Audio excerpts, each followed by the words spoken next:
Welcome into Red Empress Tarot. I'm Patty. I'm an intuitive, a reader, and a healer on the twin flame path myself, here to read you a message for your twin flame journey.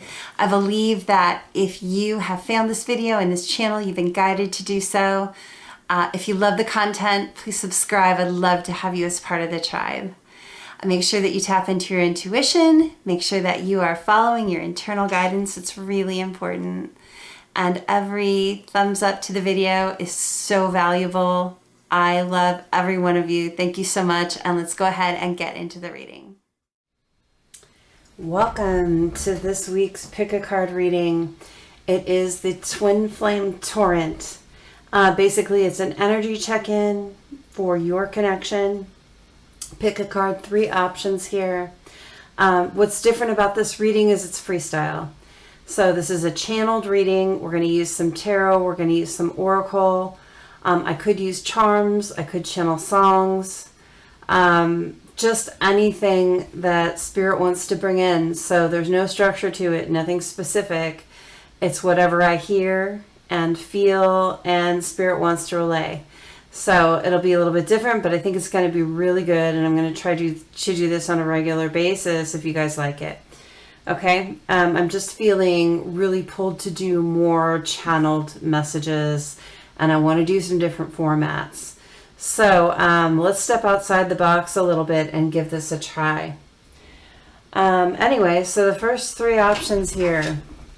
This is for Twin Flames and Separation or Challenge.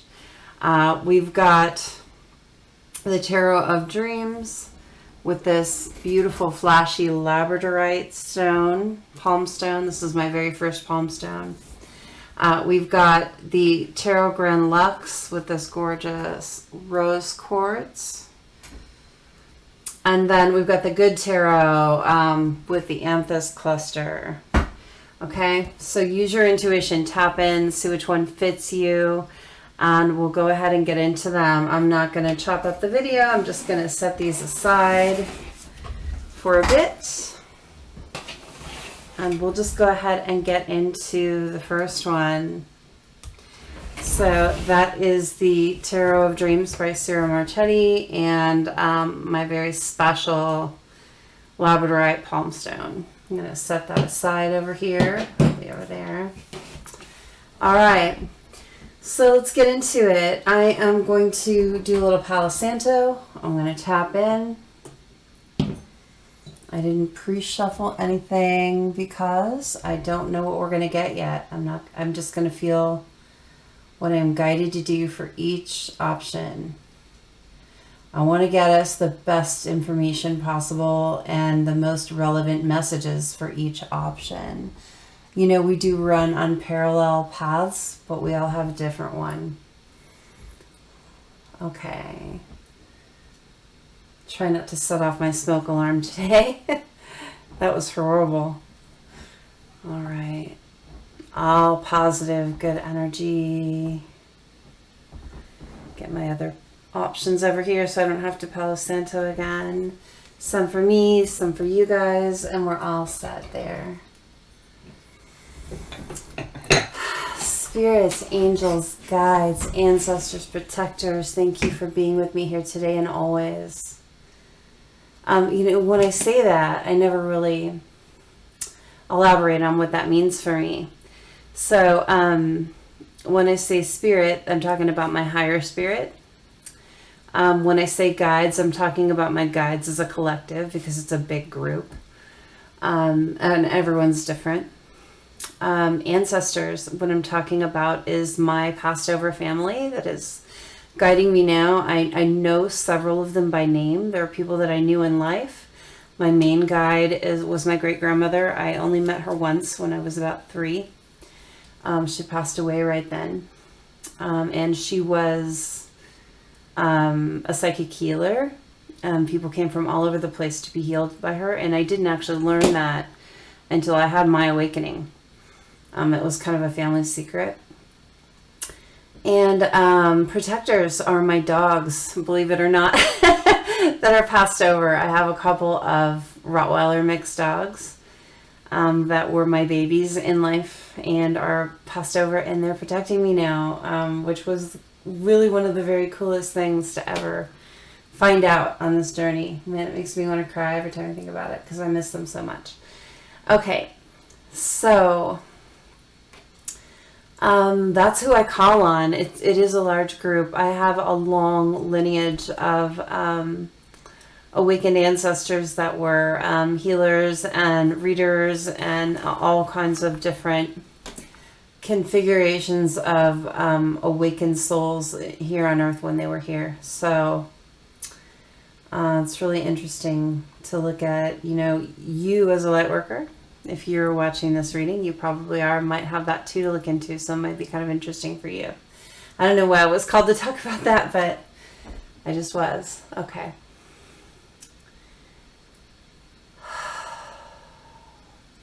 Grounding. Protecting. Archangel Michael, surround me with your protection as I surround myself with a bubble of white light protection. Help me be a clear and accurate channel for all messages that come out for the watchers of this video. Let all the messages be for the highest good of all parties involved. Okay, let's see what we've got. So option number 1 that shows my lovely Labradorite. This stone is really special to me. When I got my first oracle deck, actually my second oracle deck, my first one is the Soul Link, but this is the first one. I just ordered that on Amazon. This is the first one I went out and bought as an oracle deck. And the main card in this deck, it's the cover on the artwork for the box. I just want to show you real quick. I can find it. It really, really called to me, this particular deck. So it was one of the first decks I really worked with. Just wanted me to go through the whole deck to find it. Here it is. So the card is Sovereignty. And for some reason I'm guided to show you this. And it's probably because it's the same message that it was for me. So I purchased this oracle deck, and I really, really resonated with this particular card. This came up for me over and over and over again when I started reading for myself, not for anyone else. I started just reading for myself. And I didn't know I was going to be a reader or reading for other people at the time. I didn't know I could even do it. It's something that happened really fast, and I didn't really have to study it. It's like kids that can just sit down and play the piano. You know, they just play. I was like that with cards. They just came to me like so fast. And the intuitive part of the reading came to me much quicker than actually learning the cards in the tarot. But this particular Sovereignty card, Queen of the Moon, was really important for me. And it was for me to learn the sovereignty that I have over my own life and over my own power, because I didn't have that in my life before. And for this, it seems like I'm going off on a tangent, but I'm not, because this is a freestyle reading. This is a torrent reading. And a torrent is just like a quick current of water, you know, so it's like a quick current of information that we're going to be getting in these readings. So I'm going to be talking, pulling cards, doing whatever, bringing the message to you that Spirit tells me to bring you. I am so tapped into Spirit for this reading. It's just, I am just listening to every little bit of guidance that I get for you. And that's what this is about. So this card, this Sovereignty card, this is about understanding your own power. It's about tapping into your own power and really, really listening to Spirit and letting that guide you into kind of further tapping into your power when you first start understanding that you have gifts. And look, we're all capable. We all have gifts. It's just whether or not we tap into them or not, right? No one is special in that way. Everyone can have gifts. They just have to believe, tap in, and trust. Those are the 3 things. Believe, tap in, trust. That's it. So this is really all about being the master of your own fate, the master of your own destiny.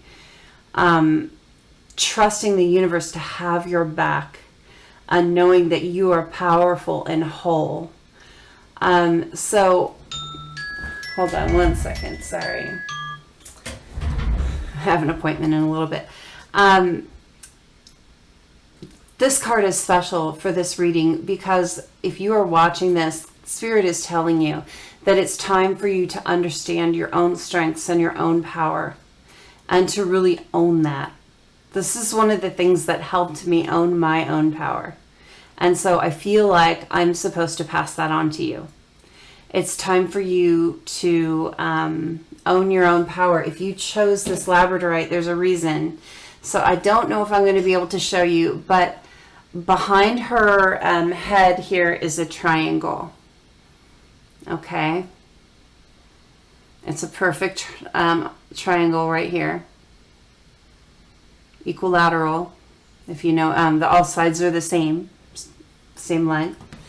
Okay, when I bought this palm stone the next week, I just picked it up and I had a connection with it. When I buy a stone in the store, I pick it up and I do this with it. So I just run it through my hand and I feel the energy of the stone, and basically it tells me if it wants to come home with me. This one was kind of expensive, but it wanted to come home with me, so I bit the bullet and I bought it. And it was like $30 for a stone. But when I got it home, what I didn't realize is that on this stone in the very center, there is an equilateral triangle right in the very center. The same as in the back of her head in this card. And I bought them a week apart. They were some of the very first things that I bought when I started doing tarot and understanding my power. So if you picked this, there is no doubt that you're supposed to be here. Okay, you really need to focus on tapping into your abilities and your power, because you will use those as a light worker. If this isn't resonating for you at all, this isn't your reading. But if it is resonating for you, if you've been like getting bits and pieces and you're tapping and you're learning your power, it's time for you to focus. I'm really getting focus. The moon is going to be important to you. The phases of the moon are going to be really important to you. So you might want to start to learn to do, just start with a full moon ritual. And if you need to, like advice on what to do for a full moon ritual, you can email me. Go to my website. There's a contact form. Just send me information. I'll send you back my full moon ritual. It's too much to talk about right now. But yeah, if you want that, and then you modify it for yourself, you do what you want to do. I'll tell you what I do. And then maybe something will click for you and you can figure out what you want to do. Or you can, research it. You know, there's a lot of different ways to do it. My way is not the only way. It's just what I figured out that works for me. But it's time to harness that power, because the moon is significant for you. And it's time to embrace the fullness of the power of who you are. Okay? So that's the first message for you. That was pretty cool. I think I'm going to just leave this sovereignty card here for now, because I just don't want to forget about it. It's important for your reading. I don't get these out very much anymore. It's interesting. I have so many decks that I don't always run to that one, but this card is really particularly personally important to me. Okay, so I just want to see what comes out in the tarot for you. We got the Hanging Man in reverse. We're just going to pull 3 cards here. And I just want to intuitively, I want to find out what Spirit is saying to you. What is Spirit saying to you? This deck, that Labradorite option. I just want to see what they have to say to you about your connection, about whatever you need to know right now. And we are focusing in on the twin flame connection, of course, but that involves a lot of things. Okay, so I'm going to listen to what Spirit whatever has to say. Whoa, there's a Grand Lux in here. Well, that's not a mistake. There's a particular 9 of coins that you needed to see. Why was that in here? Interesting. That's another deck, but we're going to take it because you're supposed to see that. I don't believe in that kind of coincidence. I don't believe in very many coincidences, but definitely not in tarot. And sometimes it drives me crazy when readers are, they're pulling their cards, and that happens. There's a card from another deck in their deck, and instead of looking at it, they put it away in the other deck. I'm like, oh my God, you missed a message. You know, everyone's got their own way of doing things. I'm not trying to criticize, but I always want to see what that card is because I always feel like that's a very specific message. That's just how I work. Okay, the Three of Wands. Hey, Al, you'll notice that I had to pause real quick. Well, wasn't actually real quick. I had an appointment. I had to go get my nails done for work tomorrow. So, I'm back. And we are continuing. With the Queen of Coins for the Hanging Man. Clarify the Hanging Man one more time for me, please. Clarify the Hanging Man one more time for me. Okay. All right, we've got the King of Cups and the Queen of Swords. We've got two queens and a king here. On what's going on in your connection in Labradorite option 1. Okay, so let's clarify this Nine of Coins that came out of the other deck. I'm very curious. It's really got to have a specific meaning. We've got the Seven of Wands and the Three of Coins there. And then clarify the Three of Wands. What's this Three of Wands? Oh, man, hold on. Those just really want to fall off. Okay. Hold on, that one. The Sun, and then what else? There are good things happening in this connection. Okay, look at this. There's another Grand Lux in here. I don't know what happened. I never have that happen where I have a card from another deck. Seven of Wands. Again, we've got it twice. There's so much movement and so much energy happening here. Okay, what's at the bottom of the deck? The King of Coins. Okay, we've got the Queen of Coins and we've got the King of Coins. We've got the King of Swords. We've got the Queen of Swords. There are a lot of people involved here. Okay, what is happening in this connection? I'm just going to tap into spirit for a second. I can get a drink of water and think about this.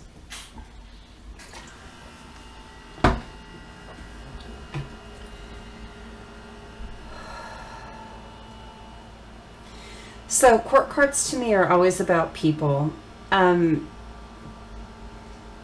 They're emotions of people, feelings of people, actions of people, but they are about people, not things or situations. And I keep seeing sovereignty over here.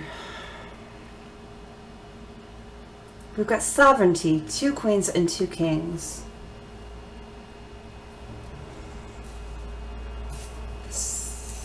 This is no mistake. I mean, it's never a mistake, right? But I feel like it's really significant. I just want to see everything. The artwork makes such a big difference for me. Okay, I want to see, I'm just going to make connections here. So, the Hanging Man came out next to the Nine of Coins, but it's in reverse. So I feel like someone in this connection was having financial issues in the past, and they're no longer. It's like they were trying to get a perspective on that, how they view money in the world, how they perceive their stability, their tangible stability. I feel like this person, it's maybe not actual financial issues. Maybe it's the way their relationship with money was a problem. I think they venerated it too much. This person has coins all over their pentacles, all over their headdress, like displaying every single pentacle that they have. This might have been someone that really had a tendency towards being flashy and trying to show their worth through what they owned. But with the Hanging Man reverse here, I feel like they put themselves in the place to get new perspective on this, and they've received that. I feel like this person has got new perspective on that, and they're looking at their future in a much different way now with this Three of Wands. The ship up in the sky in this Three of Wands is significant to me. So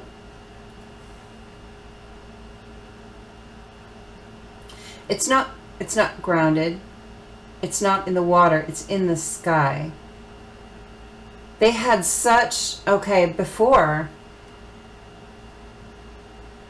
This is one of those people that their happiness is always in the future when I achieve this, in the future when I achieve this, in the future when I achieve this. All of their happiness was hung up on what they could amass, how much they could show the world, what they could amass. And it was like always this pie in the sky dream, like I'm always chasing it. And it was so important. But there's new perspective has been gained here, and this person is coming out of that energy is what I'm getting from that. This King of Coins is the overall energy, and we've got the Queen of Coins here. So this person knows that they're real. This person knows that the real value in their life isn't in the pentacles in their headdress, it's in their connection. The real value is in their divine connection. I mean, you could have not a penny in your pocket and be the richest person in the world if you have this connection, is what I'm getting here. Hold on. Right under that is the Knight of Cups, and it's riding a seahorse. Seahorses mate for life. It's the one fact that I know about seahorses. Other than that they give live birth, but that's not not relevant here. It's like the only thing I know about seahorses. And that's significant here. And we got the King of Cups here and the Queen of Swords coming out under the Queen of Coins. So they know that, look, this King of Pentacles knows that the Queen of Pentacles is the real value in life. They've got new perspective on this. They're no longer venerating money, or tangible assets, things, stuff, the way that they were. They were super defensive about it before. The Seven of Wands here coming under this particular Nine of Coins, they were really, really defensive about it. They looked at it as building a foundation look, with the Three of Coins here, they looked at this obsession with money as building a foundation for my partnership, right? I have to build this great foundation in order to have my true love. You know, I have to be able to show off and show up and be the wealthy man or the wealthy woman, you know, take it as it resonates for you. Most of you, it's the wealthy man.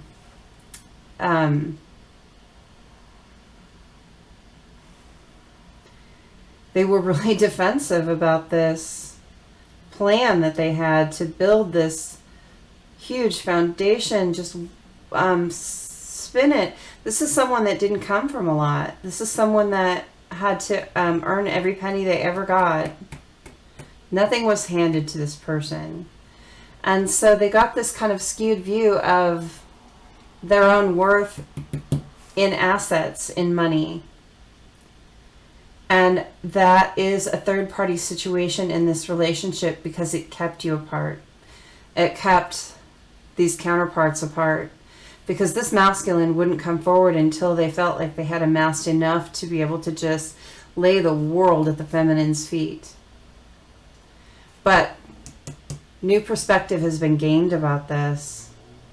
You know, this masculine had been in King of Cups energy for a long time, lots and lots of emotion, but I can't speak about it until I build up enough foundation. I've got to be able to have a certain amount to move forward. Well, the Queen of Swords here, I think that this masculine is cutting that out. The new perspective is cutting out this behavior. It's a behavior, and it's not just a behavior, because the behavior comes from a thought process. It's a thought process. It's a belief system that's being cleared out by spirit here. Caught out. Now with this Three of Wands, you know, this masculine in this card is naked. Like, I keep getting naked masculines. So, I mean, not a bad thing, right?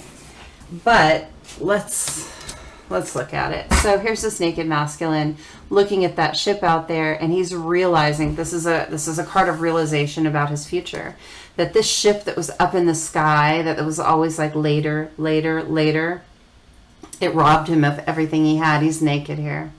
That dream, that goal that you have to have so much, to have this beautiful counterpart relationship, it robbed him of everything he had in the now.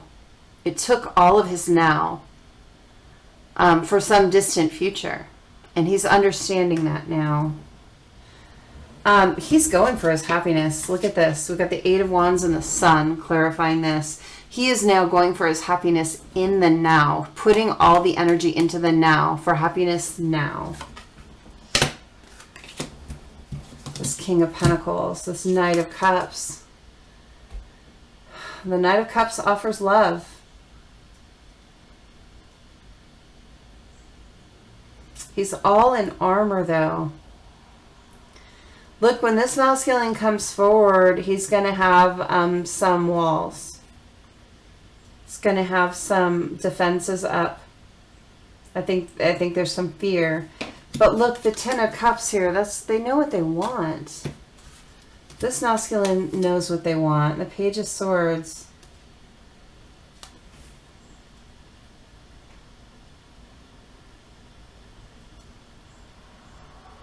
This watching and waiting energy, I feel like it's ending. This holding back energy. This is where the masculine has been. Watching, waiting, and holding back. And they're really feeling left out of the relationship right now. And they put themselves in the cold.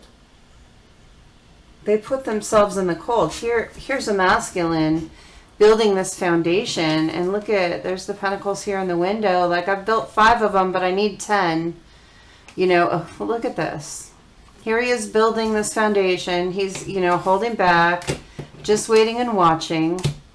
And here, I've built 5 of them now, but look at me. I feel so sad and so lonely and depressed and locked out of my counterpart connection because I still have to build 5 more to be worthy. I only have 5, and 10 is what you can have, so I don't have enough. That attitude is what's been going on. He didn't, with the Seven of Swords, did not feel good enough.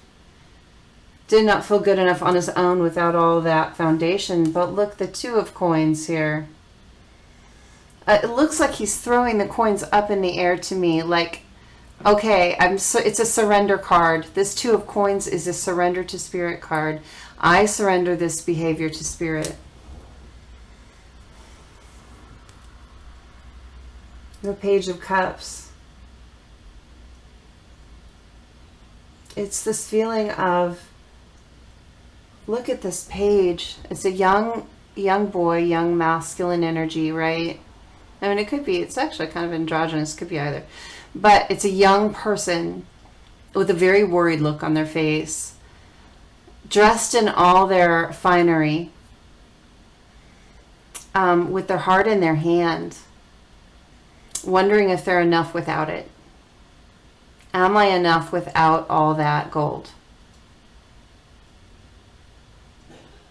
This person, go easy on this person, because I don't think in their lifetime anyone has ever told them that they're worth it. Not really. Or maybe they just never believed that they were worth it on their own without the things that they could give. The Five of Swords. Yeah, all this building, the Pentacles, Hall of Victory. I think this person has built up quite a bit. I think that this person, especially with the Nine of Coins there, I don't think that they're penniless. I think that this is a person that has really been working on it, but had like a number in mind, like maybe when I get to $1 million, or maybe when I get to $2 million, then I'll be, you know, desirable. Then I'll have everything I need, whatever it is, whatever number's in their head. But I think that they reached some kind of goal. Maybe it was even a partial goal and just found it hollow. It wasn't what they thought it would be alone. They're alone in that. And so much time has gone by in the process of this. I think that there's a fear of having lost the feminine. This person really was looking at victory in this financial situation. Like, as soon as I have it, I'm going to have everything. I'm the victor. I'm the winner, right? What they couldn't see,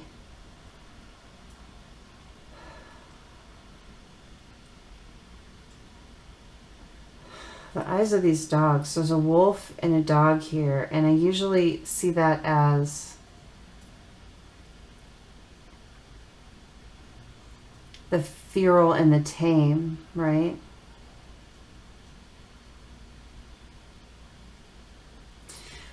Okay, there's something about this masculine energy here, the divine masculine here in this connection, that felt somehow they would win over their feral side if they amassed enough money.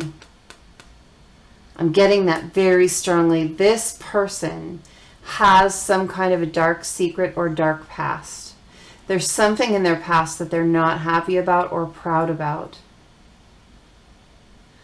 And I think they believe, they honestly believe that if they amassed enough money, they would be viewed as the dog instead of the wolf, as tame instead of feral, as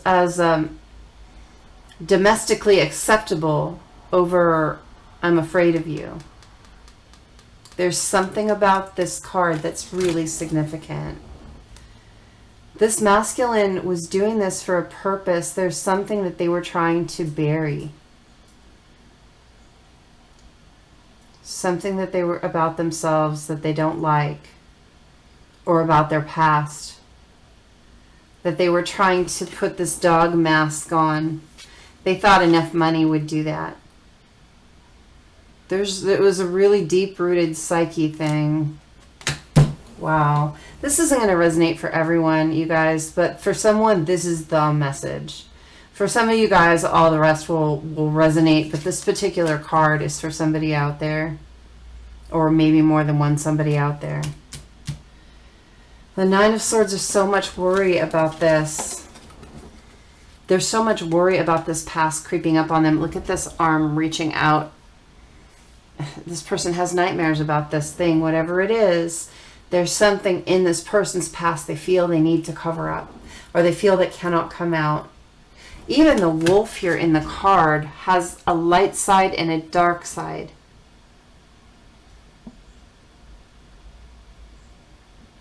This person has a really dark, at least they think they have a really dark side, or there's something that they're so afraid for the feminine to know about. I mean, they want this loving relationship. Look at that. This is all they want. They want closeness and happiness and love and warmth. But there's this dark encroaching, and they're afraid of this. Okay, I'm going to leave it at that for this portion. I want to look into some other things. We're going to get some oracle cards. I'm just going to kind of put these aside.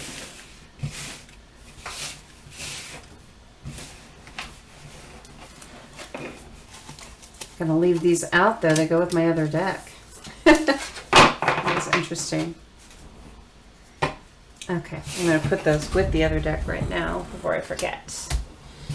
All right. Oh, there's another one. Okay.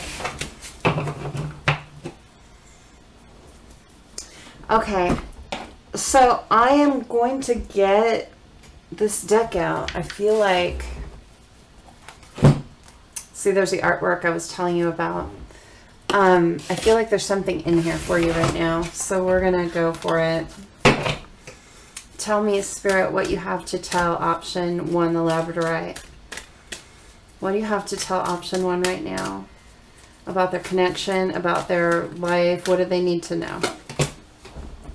Peace.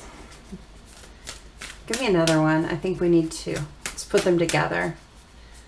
Get a broader message. Yeah. The void. Okay.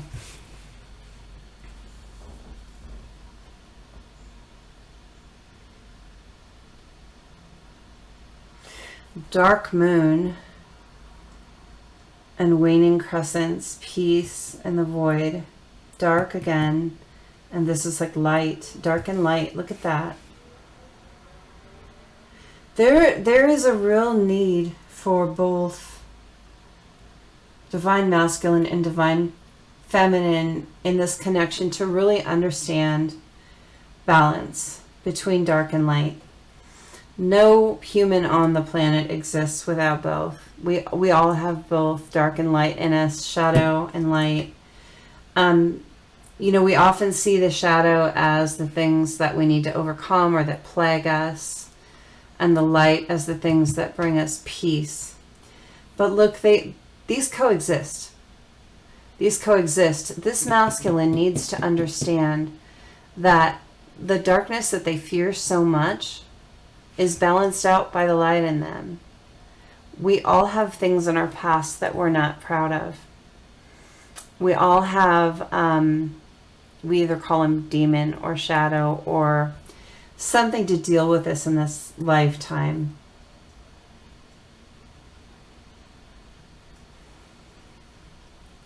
It's time to lay down the burden of the dark. Look at this card particularly. See the figure laying on the ground? The void. It's time to lay down the burdens of that darkness and really, really completely embrace your light.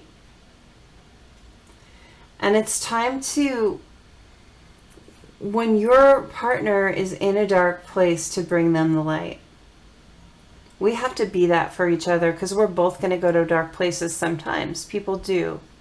This person may suffer from depression. This person may have, I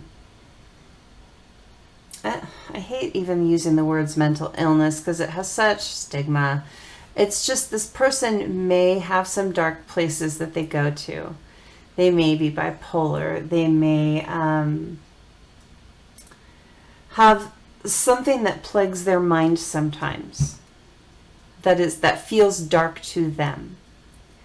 And they really need to learn to embrace their light to balance that out. Because we all have both. You just have to accept that you do. Believe that you do.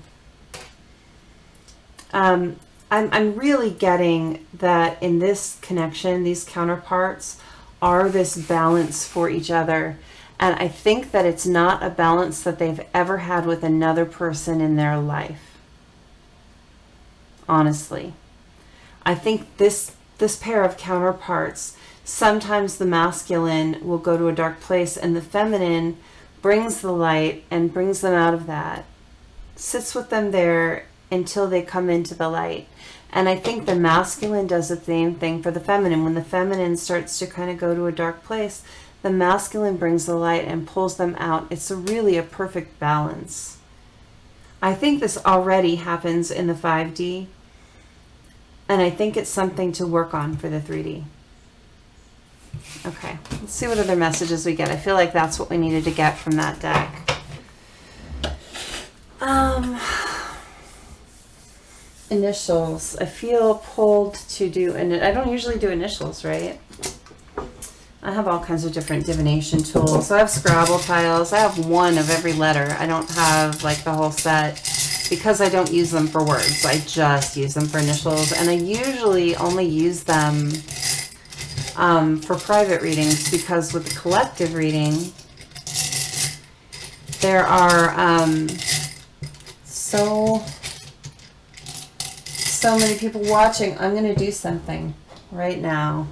Amazonite, chrysocolla,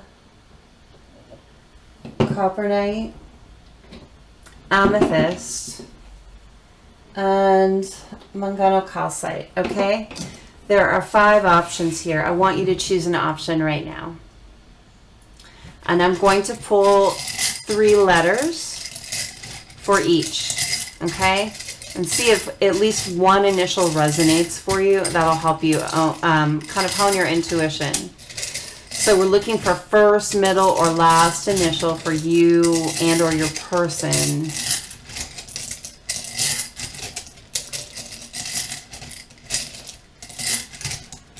And remember, this is collective. A lot of people watch, so not every single thing is going to resonate for you. Okay, so for the chrysocolla, excuse me, for the amazonite, we have D, we have V, and we have H. For the chrysocolla,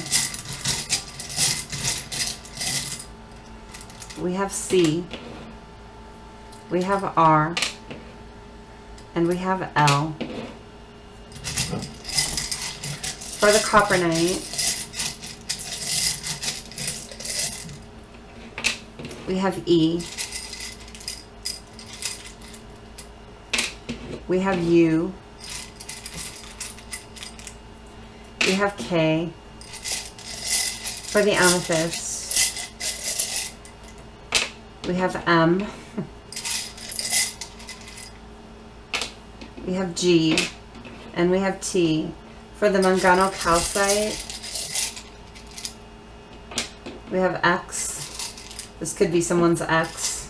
I'm going to go through and list some names. I'm going to channel some names. We have E. Oh, look, there's more than one E and there's not supposed to be. That's interesting. And we have W.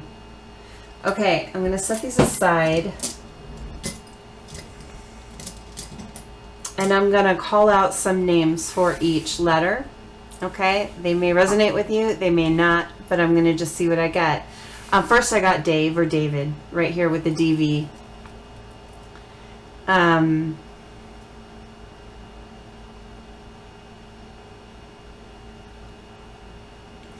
getting Henry and I'm getting Harry, Vince, Veronica, Valerie. What am I hearing? I'm hearing something else for the D. Deanne or Dee Dee. D. Just D. And these can also be nicknames, so I'm just going to say whatever I hear. Carl, C-R-L. Just immediately got Carl. Carla. Cece. Karina. I get Rodriguez for this. I know that's a last name, but Linda, Laura,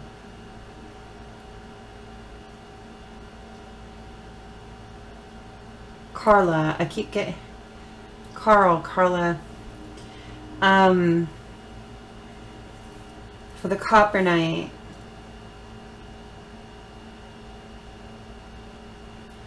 Ellie, Eileen,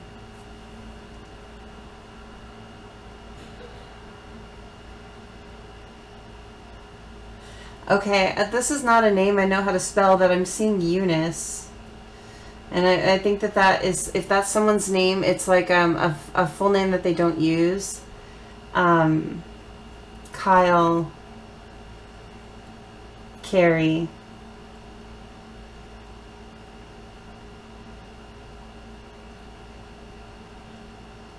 Kelly.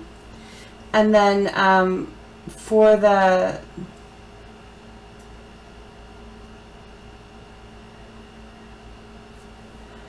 amethyst, Timothy, Tim, Jerry with a G, Gary, Mike,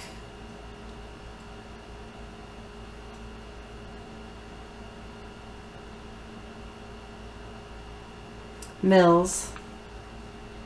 For X, I get that I get this as an X. We've got EX here.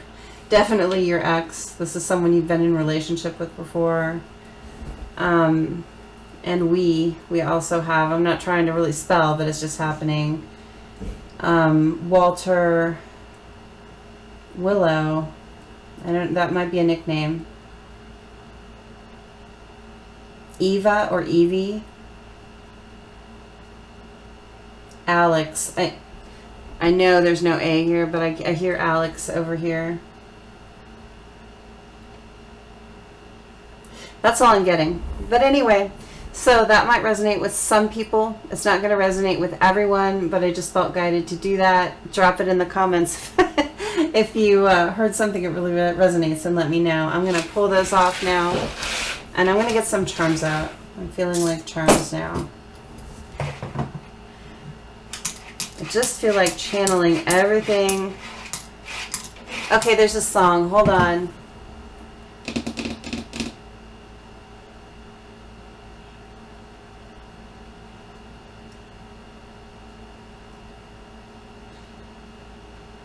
It's in my head and I can't, the melody's in my head, but I can't think of the words.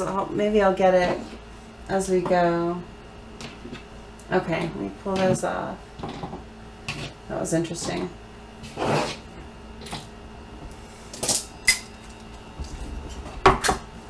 Oh, hold on, I dropped a tarot card on the floor. What is it?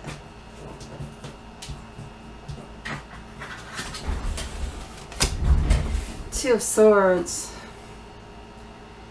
Someone feels like they don't have enough information to make the choice they want to make right now. It's like they're missing a piece of information. Someone needs to speak up, you know. We've got the Ace of Swords here and an Ace of Swords here. It's like on both sides. People need to talk on both sides here.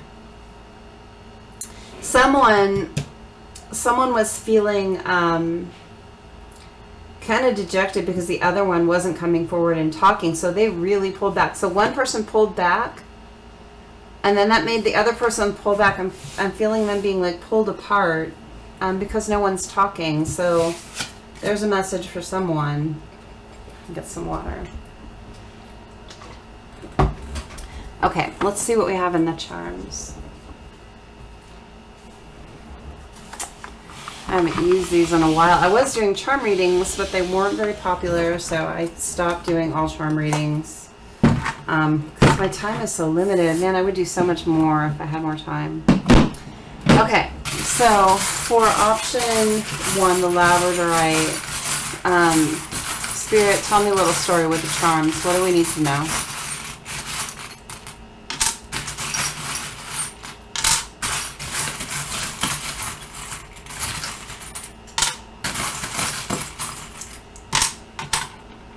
Wow, those are entangled. I'm curious about that. Usually don't have that happen. Okay, let's see what we got. So, the first thing I'm noticing is that I've got my llama tangled up with my ocean wave. Okay, so there's the llama, there's the ocean wave. So the llama is my no drama llama. So that's all about someone that doesn't want any drama, and the ocean wave is all about emotions.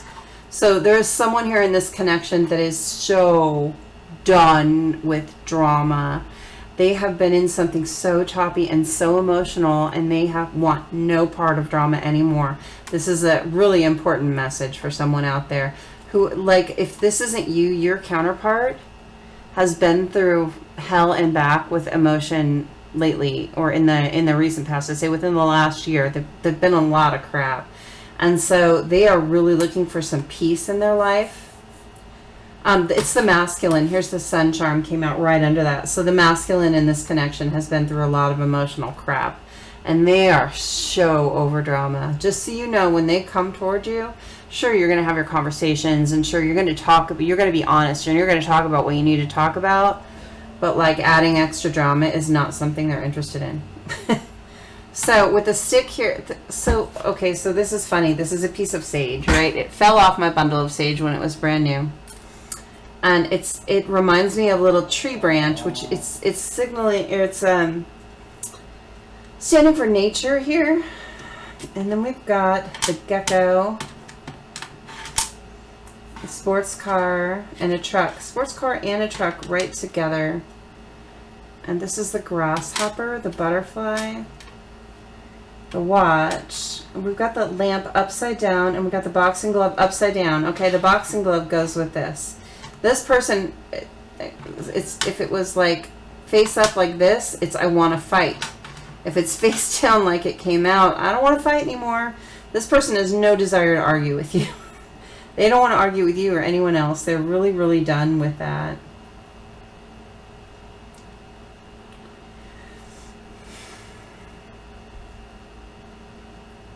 There's a real desire to move forward quickly in this connection with the race car here. And it's facing the truck. It's almost like they're playing chicken. Again, it's like a contest. I think that their last relationship was like playing chicken. It was like constant battle, head to head is what I'm getting. And they were both like, I don't think your person has a lot of temper or has a lot of high, they're not like quick to explode or quick to argue but this other person, whoever that they were involved with, brought that out in them. And so the time period that they were with this last karmic person, whoever it was, whether it was a romantic relationship or a friend or job or whatever the heck it was, this person really brought out the worst in them, and they don't want to do this anymore. I'm getting that a lot. This person is really transforming. Look at the butterfly right in the middle. There is major transformation happening.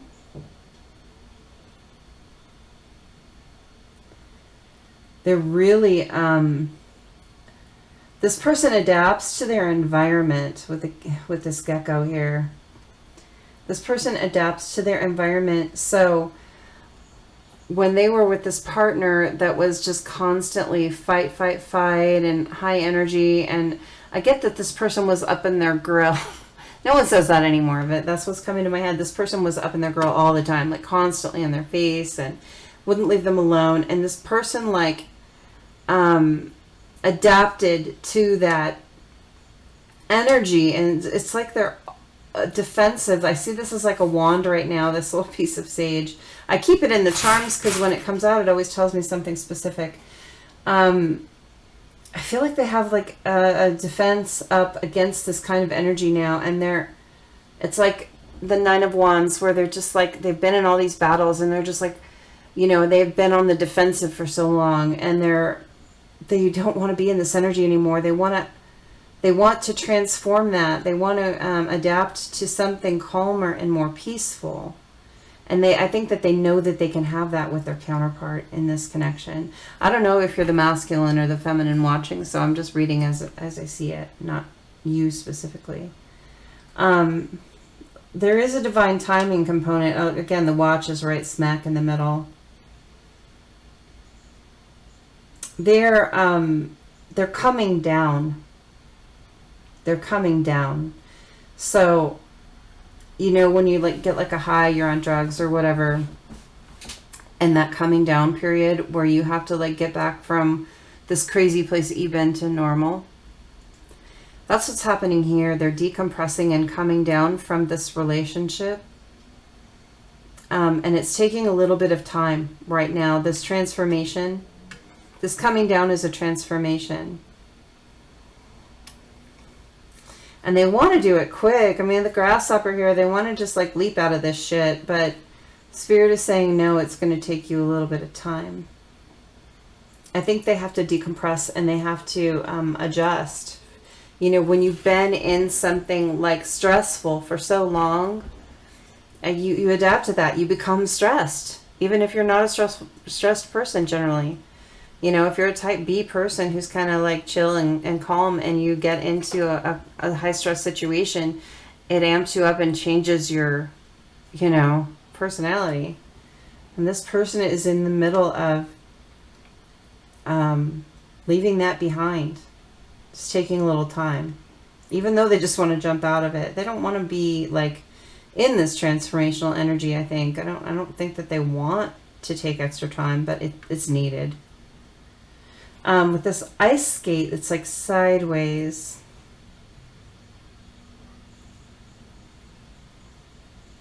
Yeah. It's not very graceful what's happening for them right now. I get, like, ice skating, I just think graceful and beautiful and someone who can just float and navigate. This person isn't having the easiest time navigating this change. Okay. With the lamp upside down, this is, I always see this as Aladdin's lamp. Like, you rub the lamp and you get your immediate wish. This isn't instant here for them. It's not happening instantly. It is taking time. Well, that's what we got from the charms. I'll put those away. I'm still trying to... Something about forever.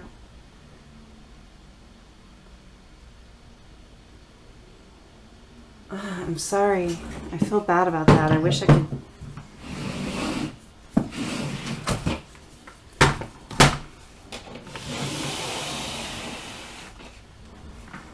Okay, maybe by the end of the reading it's going to come out. The words aren't even in my head. It's the melody.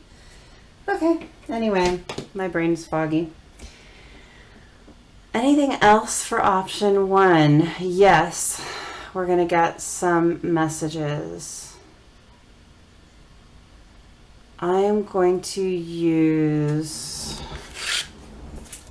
the Hidden Truth and Messages of Love Oracle. Give me 2 Hidden Truth cards for option 1.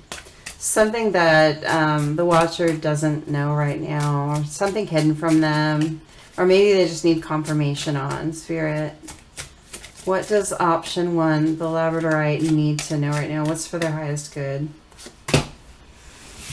Your person lost themselves for a little while. They want you to know it's in this meaning. This is meaning, look, it wasn't personal. And I have a problem with that phrase, okay? Because people say it wasn't personal. Like, one of my favorite movies that talks about this subject is You've Got Mail. And Tom Hanks comes in and is talking to Meg Ryan, and Meg Ryan's explaining how this, awful guy who is, unbeknownst to her, Tom Hanks, is attacking her store. And Tom Hanks says, well, it's just business. It's not personal. And Meg Ryan says, well, whatever it is, it should always start with being personal. It's always personal. It should be personal, right? So your person, I think they want you to know that they know that you took how they acted personally. They know that you did, and it's a natural reaction to have done that. We often look to ourselves for the reason for things going wrong. There's something wrong with us. We're not good enough. We're not this enough. We're not that enough. We're too much this. We're too much that. Your person really needs you to know that their actions actually weren't about you. They were a little bit lost within themselves. It's not your fault. It wasn't about you, however they acted or reacted, okay? Let's get one more.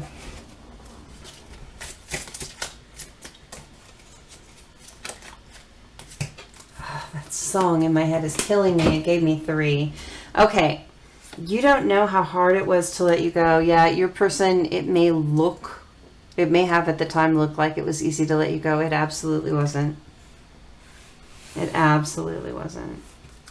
I know I was a distraction from your pain. And this could be on either side, the masculine or the feminine. I think that they really felt at the time like you had issues, and that you were looking for them to solve your issues.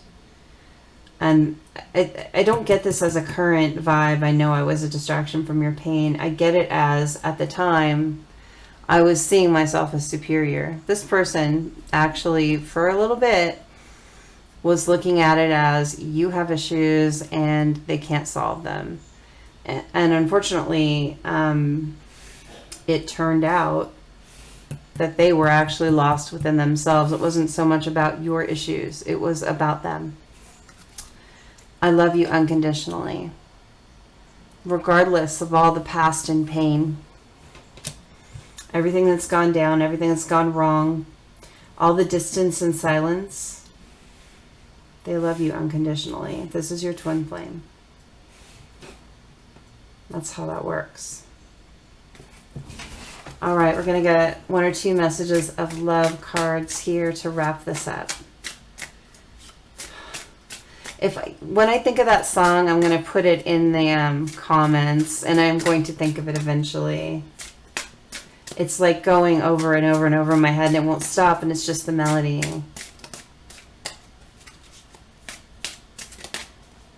Okay.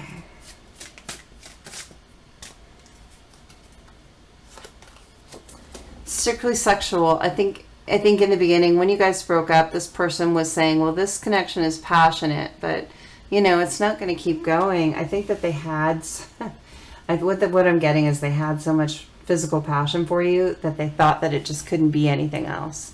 I don't think this person was accustomed to having love and passion together in the same relationship. I think they didn't understand that those things can coexist.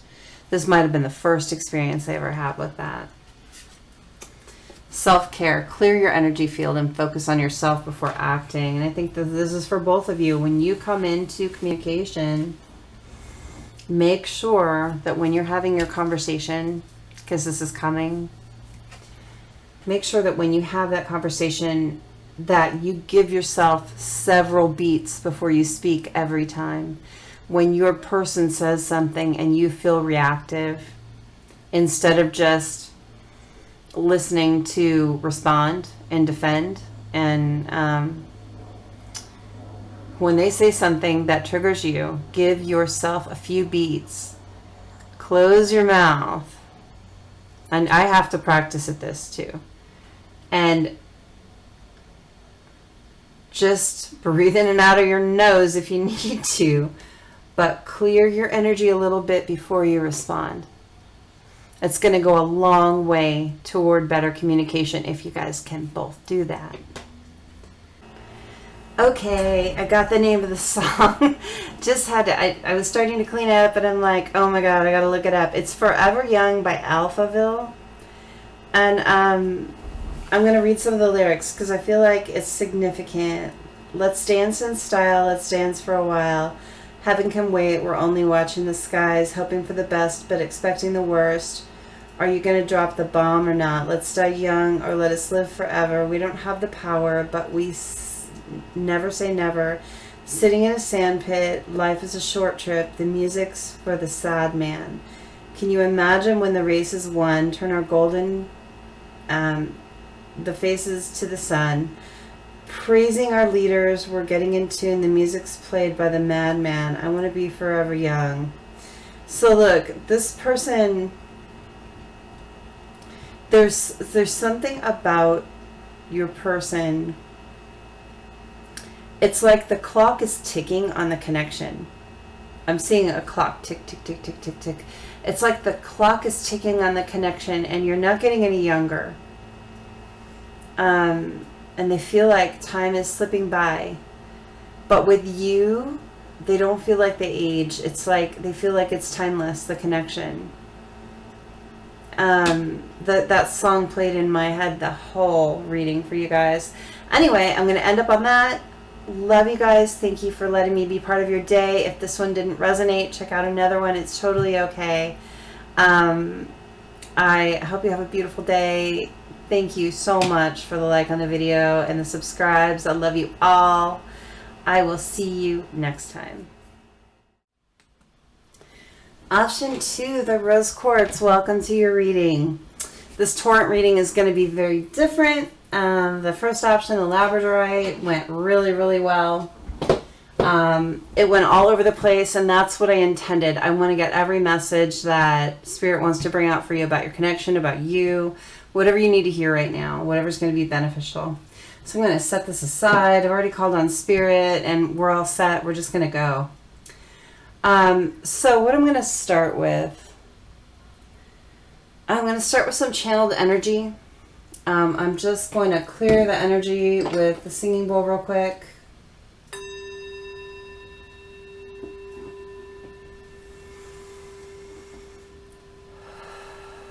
And just get recentered and rebalanced and ready to channel for option 2, the rose quartz with the Grand Lux Tarot.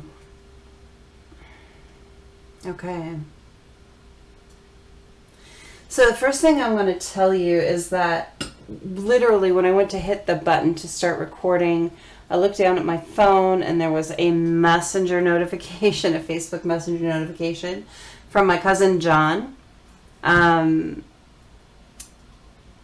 that he sent me this message like a couple days ago and I didn't see it. And so I've never had a second notification coming up on Messenger before from the same person, from the same message. So that was really bizarre. So there could be someone out there named John. Maybe this is significant to you in some way. I just wanted to throw that out there. Could be that you need to communicate with someone named John because they're waiting to talk to you. Okay. So that's not going to resonate for anyone or everyone, but there's going to be someone that that's for. Okay. I'm feeling like I just don't want to start with the tarot. It's not screaming at me right now. I want to start with the Kipper deck, which I'm going to grab here. It's an oracle deck. Just going to do whatever I feel called to do. So we're going to look at some oracle cards for you. And I want to see what they have to say about your situation. What do you need to know right now?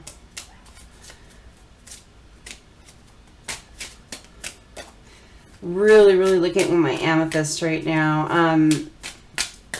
Some of you guys probably need to do a little bit of third eye chakra work. Might have like a little third eye chakra blockage. And my favorite way to clear that is to go on YouTube.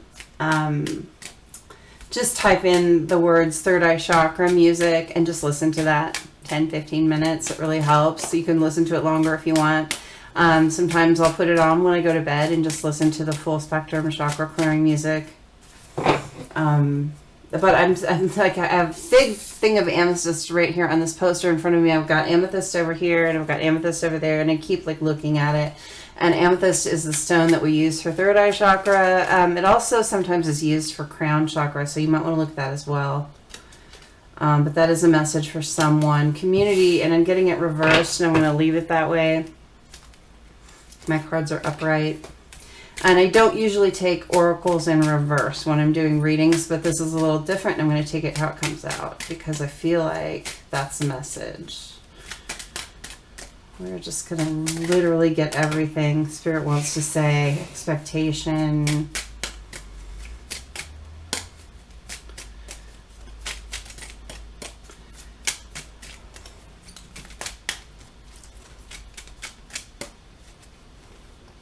I hope you guys had a good Mother's Day. Someone out there is a mom that maybe didn't hear from their child, and that's bothering you. You know, it really could be sometimes. Look, we got child in reverse. Holy crap. Okay, I've got this Mother's Day card right here from my daughter, and I saw the love you, Mom, and I just got this feeling that like someone didn't hear from their child for Mother's Day, and it was really painful. And then we got child in reverse exactly when I said that. So I know that this isn't about your twin flame journey, but whoever this is, because I know it's someone, look, Spirit is telling me that your child, and it's probably an adult child, your child is going through some things, and they actually don't have anything to do with you. They're in kind of a selfish phase. And kids go through selfish phases. Young adults go through selfish phases. They don't understand how much it affects you. Okay? And it's going to resolve within the next couple of years. Your relationship's going to get better. But just for someone out there, know that that is going to improve. I know that you still see them as your baby. And, you know, your kids are your everything, right? I just let it soothe your soul a little bit, that spirit knows they're watching, and they really want you to know that this is, again, not personal. I had a not personal message come out for the last option too, and I referenced that line in You've Got Mail, where Meg Ryan's, Tom Hanks says, well, it's not business, it's personal, it's not business. And Meg Ryan says it's always personal. And it always does feel personal, especially when it's your child. But try to disconnect that personal button for a little while with this person, because they're going through some things, and they're going to drag you through those things if you don't try and disconnect a little bit from taking the things personally. It's really, honestly, it's not about you. Even if they try and make it sound like it's about you, like, you did this wrong, you did that wrong, you're not the perfect parent. Hey, nobody's a perfect parent. There is no way to get through raising a child without making some kind of faux pas or mistake. Or, do we even call it a mistake when we're all learning from it? So, be easy on yourself about this, okay? Fill yourself up with self-love in this situation. It's going to correct itself. It's going to balance out. It's not going to stay this way forever. I know it may seem like it right now, but let that comfort you a little bit, okay? So clarify community here. Give me a card to go with community reversed, because we need to talk about that more. The mature man, and then give me a card for expectation.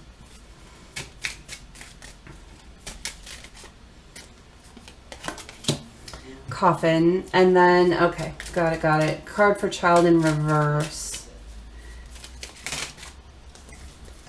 I'm getting that this child might be favoring the other parent right now.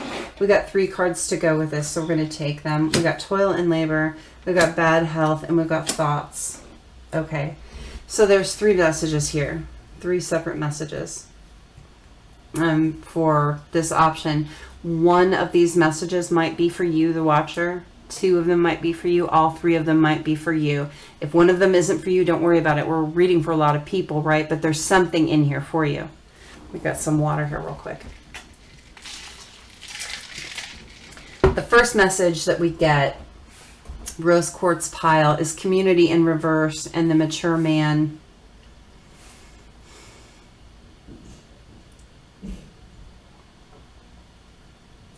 So the masculine in this connection has lost a lot of friends and family recently. They're disconnected from their community right now. It might be because they left a karmic partner. They've gained maturity, okay? And in gaining maturity of late, recently, they've lost some big connections in their life, and they're feeling kind of alone. They're staring at this world right here. This mature man is staring at the globe, you'll see. He's kind of pointing downward too. He's got his finger on the desk like this. As his worldview has broadened, the people around him have been falling off. And that might be a good thing. Sometimes we surround ourselves with the wrong kind of community. And so it feels as though in this card, the masculine will be looking for new community, new friends, healthier connections within his family. And this could not be about family. This could literally just be about a friend group. That this divine masculine, as he's matured, as he's learned and grown, his friend group has fallen off, and I think he might be feeling a little solitary right now. And sometimes that's good. You know, the light's on here above his head, and the light next to it is kind of really dim. So as one light's going out for him, another one is turning on brightly. So he's really listening to spirit, which is great. But it is hard to have when you've had a group of people around you and you view them, the friends, as family, kind of, you know how that goes. And for some reason they drop off, you have to leave them, or because you mature, they leave you, whatever it is. That's hard. So there's a message for someone. Expectation and coffin. Look, there's someone in this connection, whether it's I get it's the feminine, right? So I'm just going to say it's the feminine. I'm just going to channel it as I see it. The feminine here has some feminine here has really been in waiting energy, We talk about that in this connection a lot, how you need to not be in waiting energy, because when you do that, when you are waiting actively for your masculine to come and show up, you are projecting waiting energy, and you throw that energy at them, and they've got to catch this energy and deal with it, and that takes their energy to deal with it, so they don't have as much energy to deal with their own things, to heal and grow. So look, there needs to be an ending to this. There's a feminine here, and I'm not going to pull any punches. You got to stop. This waiting energy needs to end. Spirit is telling you very clearly that you need to redirect your energy to your own life. Stop looking out the window for your masculine. He's not going to come if you're looking. It's like watching the pot boil. It ain't going to happen. End it. When you end it, it gives you room for a new beginning. You need to consciously redirect yourself to something constructive in your own life and stop looking out the window for him. Hell, go on a date with someone else. Distract yourself with another person that's good for you. Do what you need to do to flip your energy. I'm not saying to use someone as, a temporary, stopgap before your masculine comes. You can't even look at it that way. You've got to put your energy into your own life, into what's making you happy right now. Make yourself happy in the moment. Let these expectations go. Okay? This is a huge message from Spirit. This is back to the person with the child. Hold on.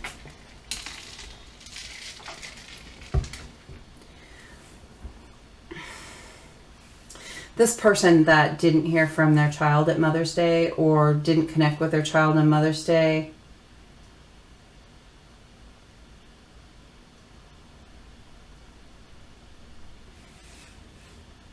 I've got two messages now. I'm going to separate them.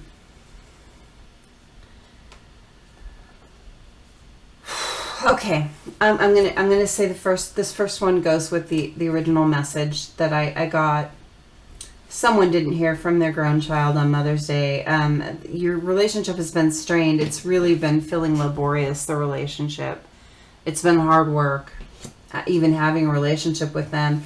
And it's affecting your health. I think it's affecting maybe even your mental health, like how you feel about yourself. Am I a good parent? Was I a good parent? Did I do a good job? Could I have done more? Now it's too late. I can't go back and change the past, kind of thing. All up in your thoughts about it. Okay. All up in your thoughts about it. And I said maybe this child is favoring the father right now.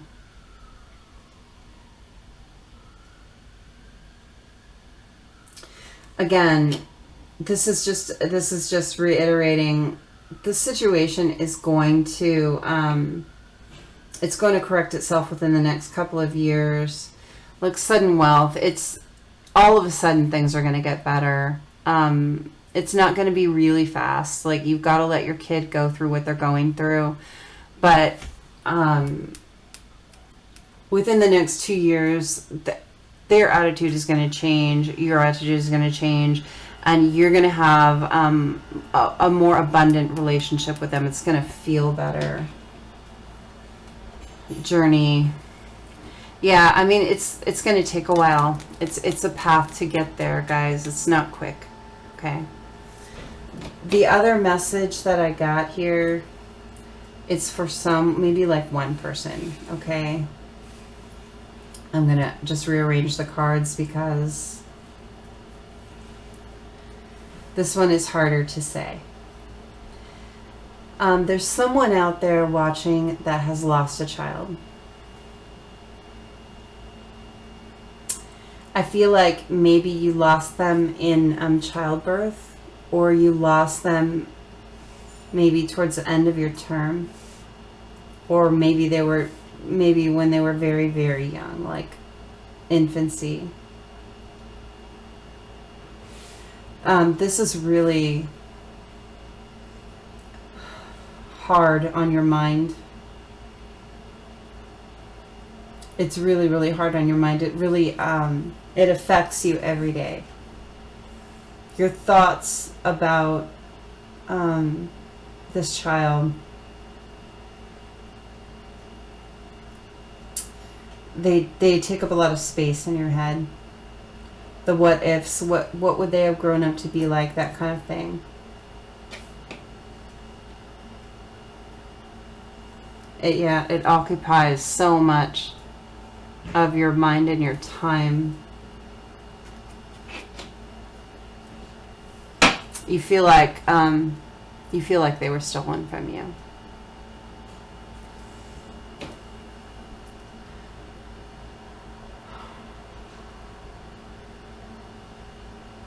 I'm really being pulled to the window in this picture. You see the person in the hospital bed and you see the nurse there. I'm really being pulled toward the light in the window. Your baby went somewhere beautiful and they're with you all the time. I know it's rough. You feel like you should have had that time with them, and you should have. I'm not going to say there's a reason, but I will say, and I hope it gives you some comfort, that they are around you all the time. They actually protect you, believe it or not. So when these thoughts are occupying your mind, something you can do is just out loud, just talk to them.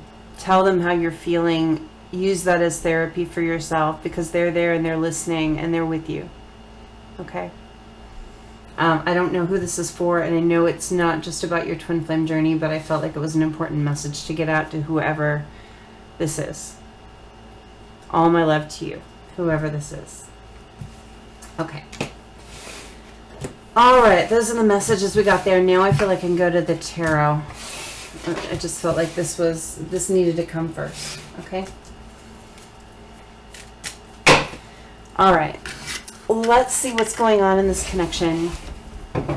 What's going on in this connection? Give me 3 cards, Spirit, please. Tell me what rose quartz, what they need to know. What do they need to know about their connection? Okay, we got the 6 of Cups. That's my twin flame card. We've got Judgment in reverse. Someone's not seeing something. One of the twin flames here is missing something. Okay, what else? Oh my gosh. Okay. We got the 4 of Swords. We got the World. We got the Ace of Swords. And we got the 10 of Wands. All right, let me grab some water.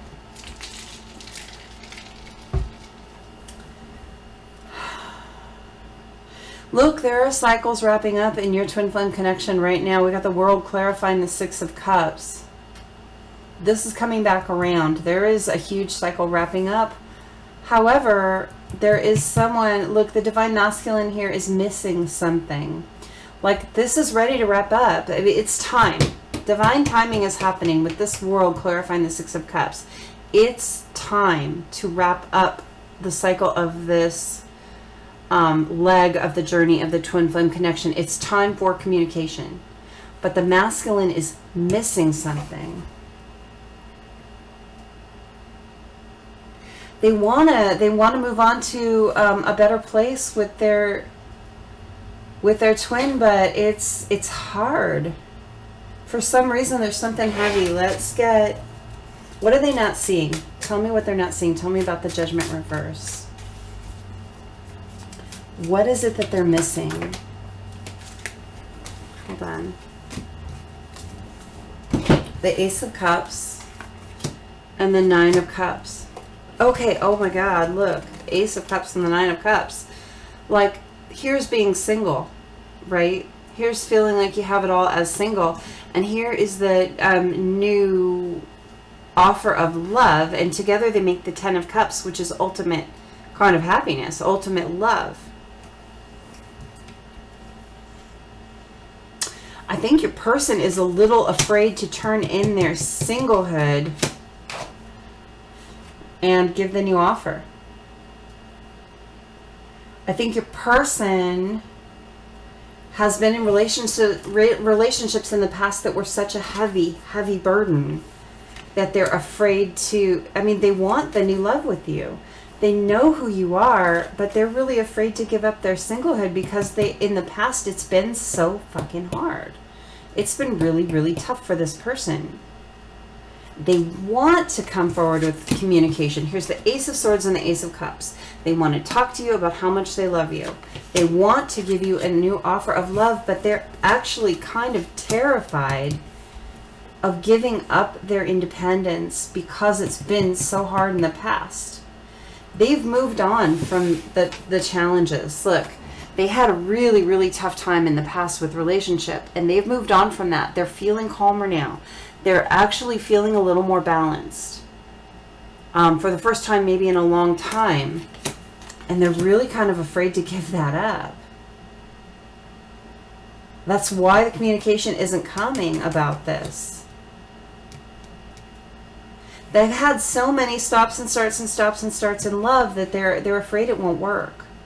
And they're not seeing that this twin flame connection is different. I mean, they know it's different. They know it's special. They know it's a soul connection. But they've got to wrap their head around the fact that your relationship will be different because it is different. Give me a couple more cards on this, please. Just, what do we need to know? Chariot and the King of Swords.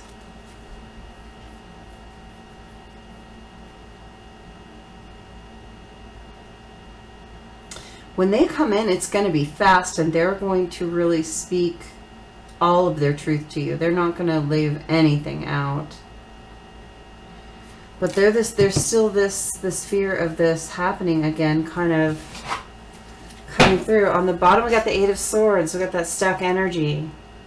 Look, they actually really want to come forward and really speak to you. As the King of Swords, they want to lay it out on the table, all of it.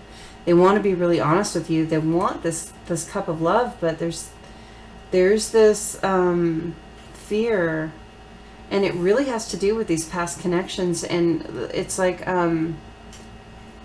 it never worked before. Why will it work this time? Kind of thing. It's a bit of a pessimism about it. They need to see it.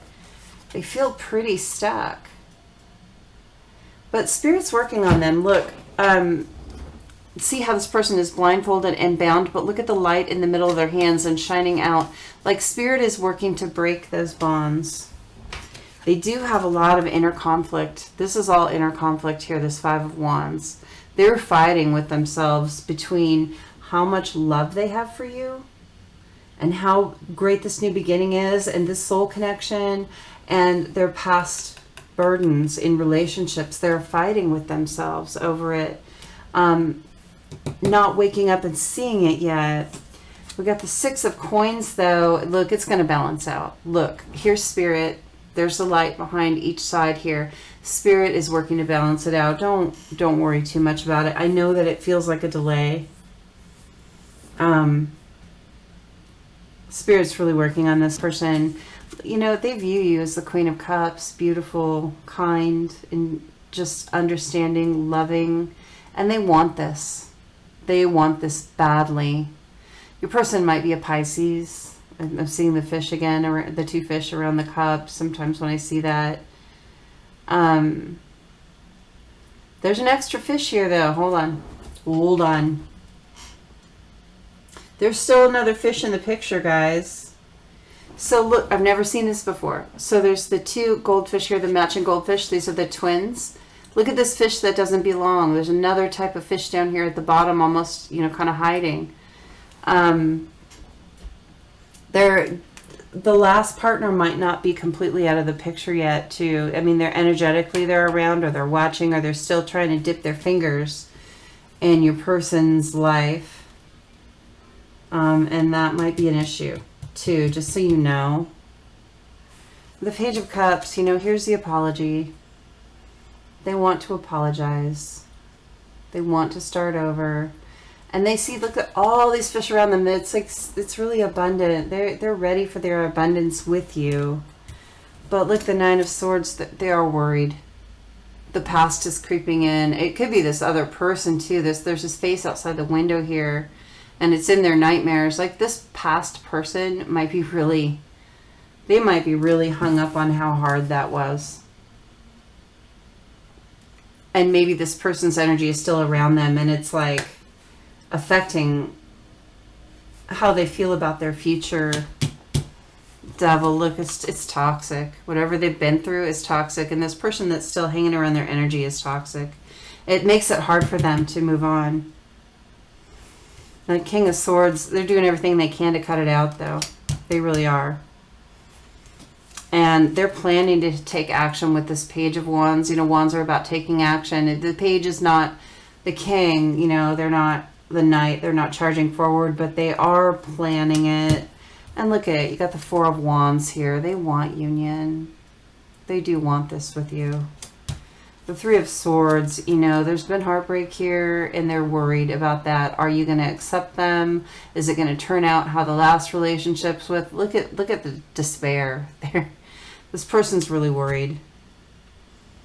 Right now they're just hanging back and watching, but they want to move toward you, and they know, you know, they know that their happiness lies with you. Just give it a little time. Spirit's working on this, okay?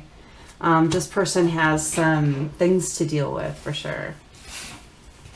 Okay. What else do we have for option 2? The rose quartz. I'm going to get some initials like I did for the last pile. I thought was kind of interesting. I don't usually do that in collective readings because so many people are watching. But what I did last time was I put out stones and I drew 3 initials for each stone. And you choose which one is for you, okay? And then I'll channel some names. We'll see if anything resonates with you. Not everyone's going to resonate, but we're going to give it a shot. I've got Scrabble tiles here. I use all kinds of divination tools. I'll use anything as a divination tool. I've got, okay, give away all my secrets and my silliness. I have a magic 8-ball in my car, and I actually use it to help me make some decisions.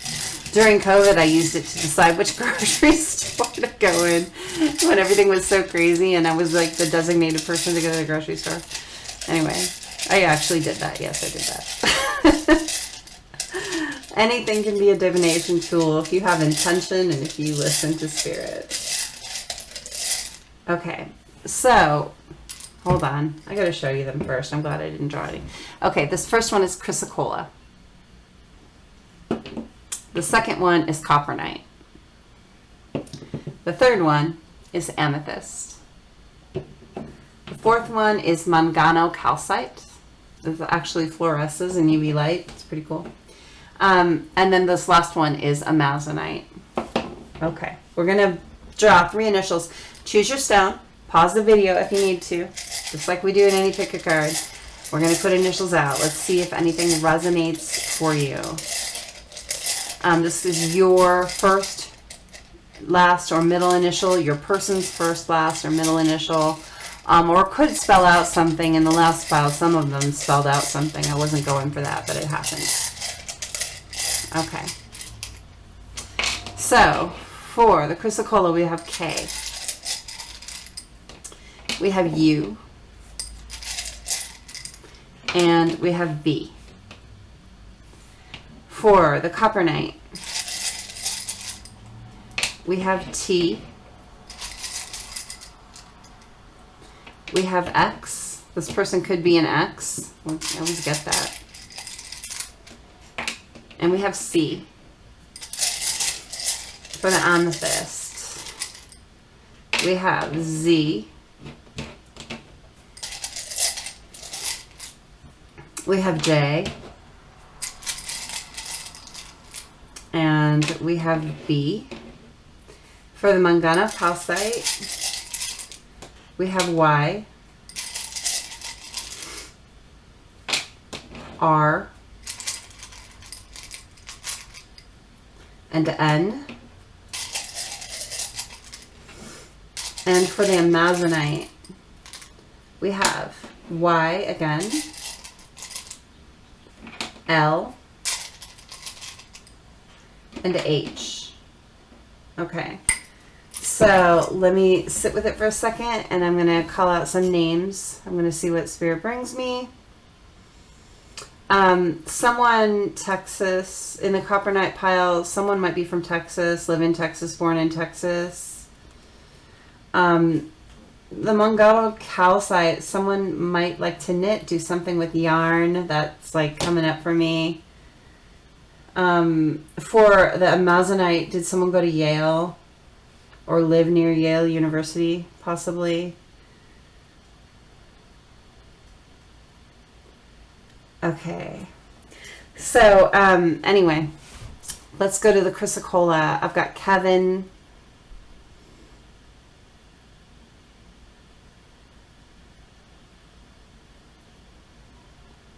I got Callie with a K. That's interesting.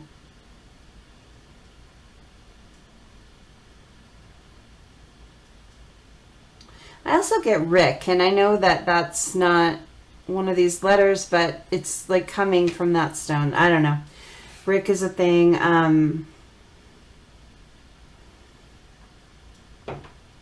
Getting the word Vance and Vince. Vance, Vince. I can't hear which one it is.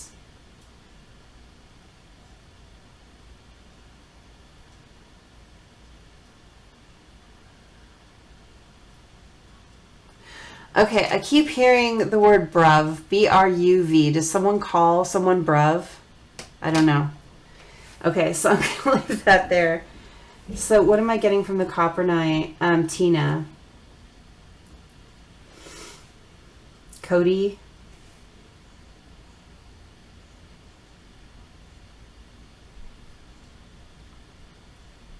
I'm getting the word Dexter. Either someone likes to show Dexter like a lot, or maybe that's their name. They live in a town called that.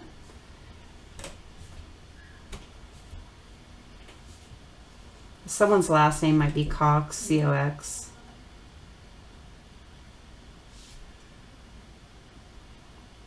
Someone has tickets to a concert. I get that too. Anyway, you guys go to a concert sometime soon? I wish I was. I don't even know if they're having any right now. Maybe it's an online deal. So, with the Amethyst. Okay. Does someone own jewelry from Zales Jewelers? I don't know why I'm hearing that. They work there or something like that. They've been shopping there recently. Bobby. And the Bobby might be with an IE, like it's a girl. Or it could be a man. Jennifer.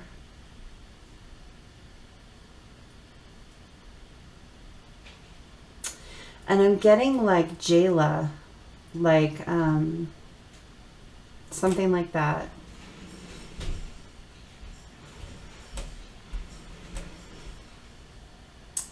Zen, is someone Buddhist? Or maybe you have like a Zen rock garden on your I'm seeing like on your countertop, on your coffee table or something. So the Mongano calcite, what am I getting from here?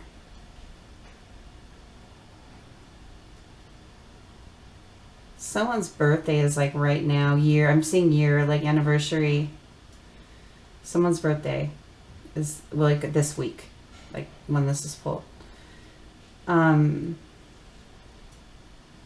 I'm getting the name Ren, R-E-N, or maybe even W-R-E-N.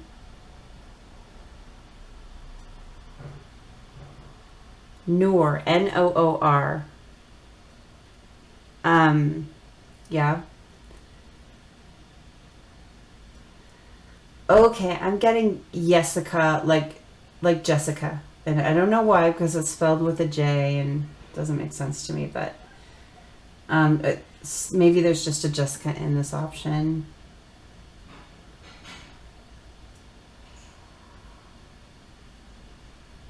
I'm also getting the name Katie here, K-A-T-Y with a Y. With the Amazonite, what am I getting? Lonnie. I'm getting a Lonnie.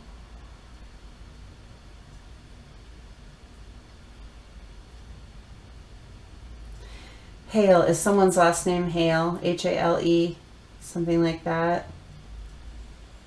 Leah, for sure. Honey, I'm getting the word honey. Maybe someone, I know that that's like a common nickname, but maybe it's something that you use a lot or someone specific calls them that. I'm also getting the name Allie for here. Okay, so that's what I'm getting from the initials. So maybe it resonated, maybe it didn't, but they're fun to do. If it resonated in some specific way, drop it in the comments and let me know. Okay, let's see what else we've got for you. I'm going to get the charms out and we're going to see what the charms have to say. Pull those aside. Okay.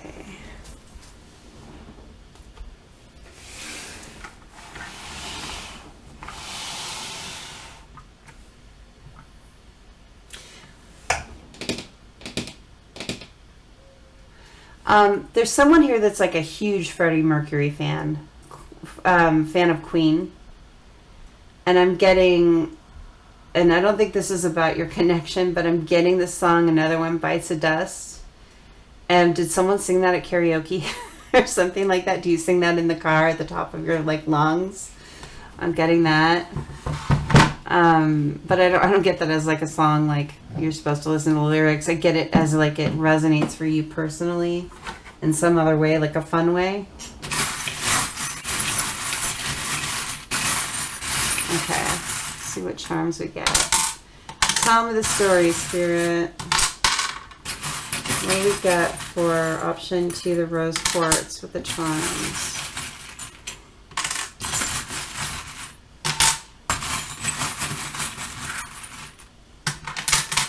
Okay. All right, let's see what we've got here. So someone here might be a Leo. Either you or your person have a high placement in Leo. This also can just signify the divine masculine. And also, I think that both counterparts in this connection are extremely generous people. You get that. Okay, so we've got a couple of really interesting things here. We've got the zebra, we've got the merry-go-round. Let me just turn them around so they're face up. Someone here's a huge dog lover. Huge dog lover. You probably have more than one, or maybe you just always have a dog.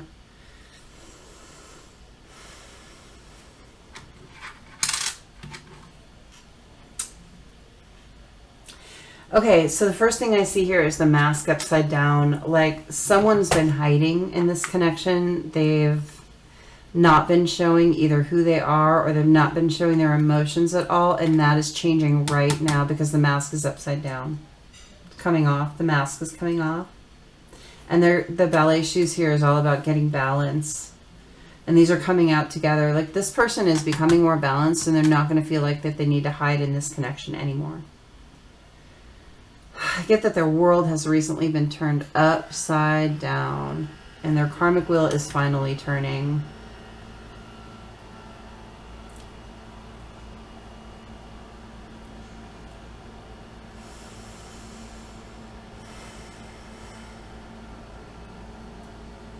They're not playing any more games here. We've got the basketball hoop upside down and right now under that is the mermaid. They're learning to navigate their emotions so they don't have to hide or play games. They're feeling more abundant within themselves with the bread loaf here. That's all about tangible abundance. They're feeling like they have enough. Maybe they didn't feel like they had enough tangible abundance before, but they're feeling like they're getting more settled in that way. I get that this person really, really likes to travel.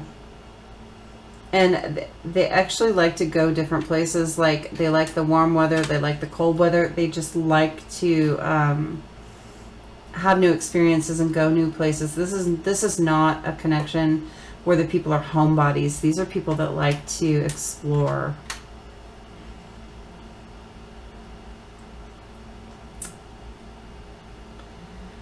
Yeah, so we've got the Cupid's arrow upside down, the I love you. and the karmic cycle here with the zebra. And this is telling me that your person went in a different direction, either you or your person. Someone in this connection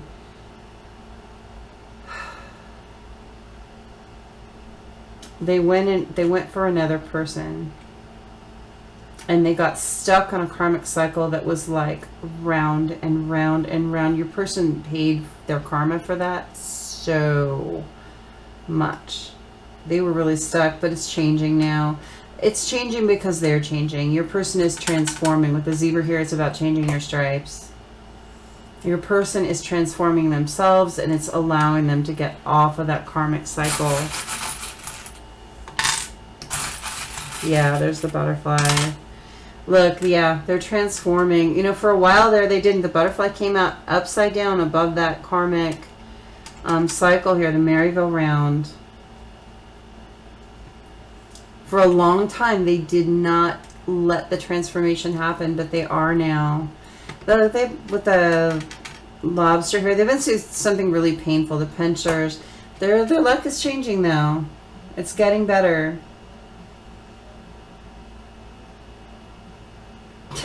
With the, just an aside, this is funny. The palm tree here upside down, and the charms over here. Like, this person loves to travel, and this karmic hated it. They didn't want to go anywhere. They're a total homebody. These people were so mismatched. Let's see what else we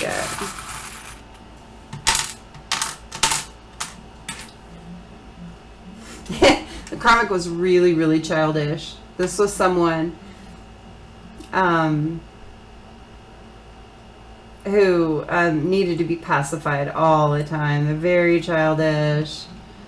The question mark here, it's your person never felt solid in this relationship. This karmic, from the outside, however it looked, it doesn't matter. They never felt, this question mark right in here, they never felt solid in this karmic cycle. Their luck is changing though. They're going to be able to create something new here. I don't think they were able to create, the horse coming up here tells me that it's the masculine for sure. A white or silver horse is about the masculine for me. And you know, the horse is also all about freedom. It's about being free-spirited. Your person is really looking forward to having their freedom again and being able to do the things that they want to do, because they didn't have any compatibility with this karmic at all. And that was an interesting message. All right. Let's see here. See if we get a song for you guys. Hold on, let me think for a second. You just close my eyes and listen.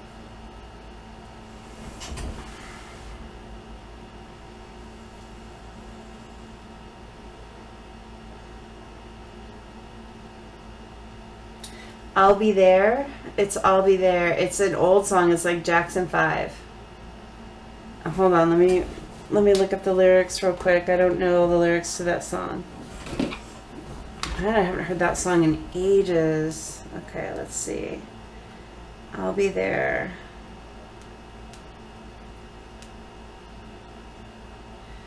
Man, your person loves you.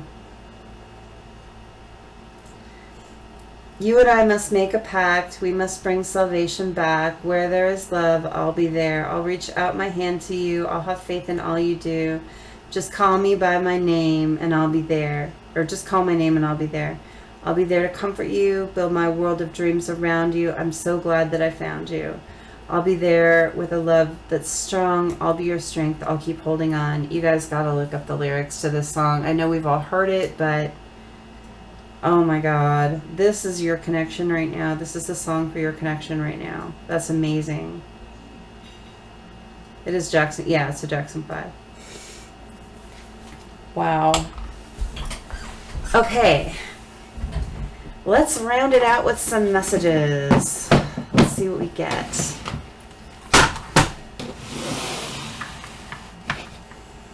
Am I going to use this same? Nope.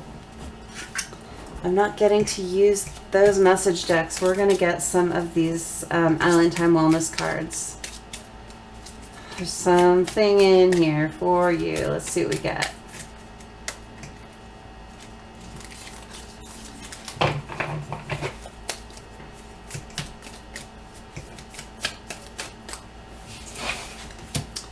Finger pointing. Our partners reflect our wounds. Take responsibility. Yeah, both people in this connection, for their part, have to take responsibility for this to be successful. You have to really look at yourself as well as the other person and find out, like, the places where you need to take responsibility. And that's on both sides, you know. Yeah, it's time to grow and transform your life. You know, the Grim Reaper is about, it's like the death card. It's endings for new beginnings. It's time to, and we got that coming out with finger pointing. So it's time to put an end to finger pointing for this connection. And when you guys come back together, yes, say how you feel. Make sure the other person knows how you feel. Set your healthy boundaries. But you did this, you did this, you did this, you did this is not going to be helpful for you guys. You got to let go of that energy. Okay? You each have to take accountability for your part. I get that with the finger pointing. Take responsibility. You both have to do that. If someone doesn't do that, it's not going to work. But beyond that, you got to put an end to the pettiness. Okay? And I know it doesn't feel petty when someone's hurt you. I'm not saying that you're petty. I'm saying that you have to come at it in the most mature way possible for it to work. Let's see what else we get. I feel like there's some more in here for you.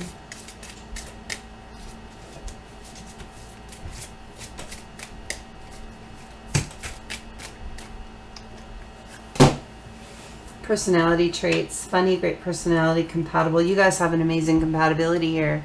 You have to let your happiness, like, show through. You have to let your personality show through even in the hard things. Don't be afraid to use some humor when you need to. Don't use it as a crutch. But let the good parts of your personality show through as much as, you know, you can. Because it's going to really help. Your person loves you because of who you are. The chaser. There's still a little bit of fear of abandonment happening here in this connection on one side or the other.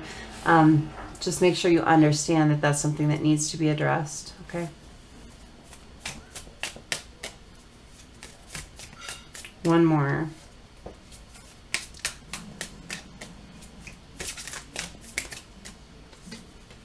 Two more. I like you in abundance. Your person doesn't just love you. They really like you. That personality thing came out. Your sunny and light personality. How you guys resonate with each other is beautiful. They don't just love you. They like you. And that's really special. And abundance. You can have so much in this connection. Keep a positive mindset. Manifest exactly what you want. Have gratitude for this connection before it even shows up in the 3D. Okay? I love you guys. If it didn't resonate, check out another one. That's totally okay to do that. Thank you for letting me be part of your day, and I will see you next time. Welcome to everyone who chose option 3. That's this beautiful amethyst cluster. I'm going to set that aside. And let's start your reading. So this is going to be very different. I am just channeling. We're seeing what comes up. We're seeing what energy comes through. Anything Spirit wants to tell you is what we're doing. We're doing it fast and everything is channeled. I'll use the tarot cards. I'll use some oracle cards, but I'm really picking up on the energy. This is what the important thing is. So that you picked the good tarot here. I love this deck. Green is really coming up for me, and I'm like attracted to the green. And my I have this post. I don't know. Let me show you. I have this poster of crystals right in front of me, and I'm really being attracted to all the greens right now, which is telling me heart chakra. So green is your heart chakra color. Okay.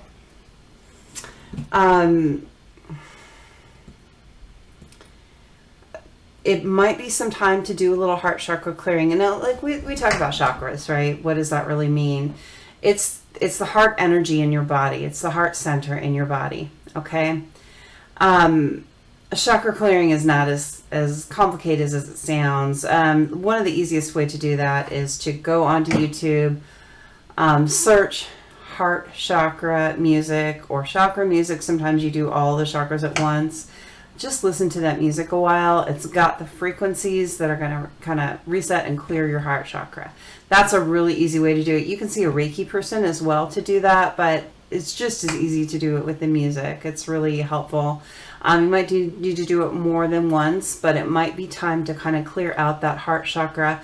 I'm getting for this option, if you chose this option, I'm getting some heartbreak energy. Recent heartbreak energy. Something has happened that has really been painful for you or your person, one of the two. Someone in your connection. I'm like looking at my green kyanite too.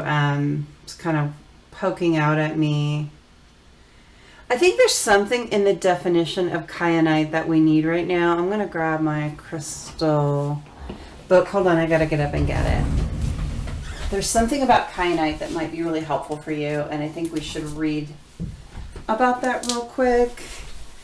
Everything about this particular reading is channeled, so I am really listening to spirit and just letting them guide me. My guides. So we want to look at kyanite. We're at D, E, H, J, K. 74 and 91. Let's see what's on 74. Kind of feeling. This is a great book. It's called The Crystal Witch. If you're looking to learn about crystals, it's fantastic. It's got really great definitions. Kyanite is used for grounding, boosting telepathy, astral travel, connection with other planes, and time travel. Does not absorb negative energy, so rarely needs cleansing. Green kyanite specifically connects the practitioner with nature and earth. So this is telling me some of you guys might be earth signs, Taurus, Virgo, Capricorn, or your person is, and connecting with nature right now is really going to help you. And I know people kind of say that in a reading and then kind of skip over it and go to the next thing, but let's talk about that real quick because I feel like it's important. So some people, when they're connecting with their intuition, nature really helps them. I'm an earth sign, earth sun, and I'm also an earth moon. So being near the water is really helpful. Being in the forest is really helpful. I really connect when I'm somewhere in nature. Take your shoes off, get in the grass, and do what's called earthing, where you're just connecting with nature physically can be really helpful. Hey, if you don't live in a place like I'm in Oregon, you know, it's really easy for me to get out into the trees or by the water. If you don't live somewhere like that, go to a park, you know, hang out under the trees. Anywhere where you're finding something natural, really natural beauty. If you're in the desert, man, go out to the mesa, something like that. Do something that connects you with nature. Whatever calls to your own spirit is what you need to be doing right now. I feel like that really strongly. Tapping into your intuition is really important now. This is all about finding your power and really embracing your power. But not only that, you need to develop your power. There are those of you out there who are understanding that they have different abilities. Maybe you can read, you know, tarot. Maybe you can energy heal. Maybe you are extremely empathic. Maybe you're a combination of those. Maybe you have other gifts. There's so many, right?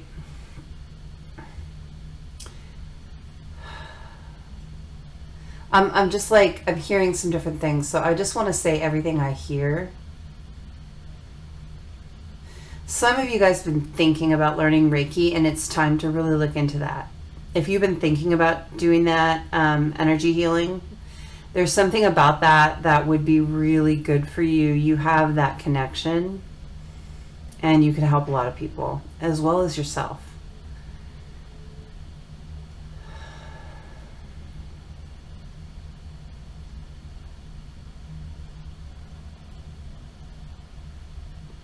I'm hearing that some of you guys are clairaudient, where you actually hear things, like almost like something physically that you're hearing.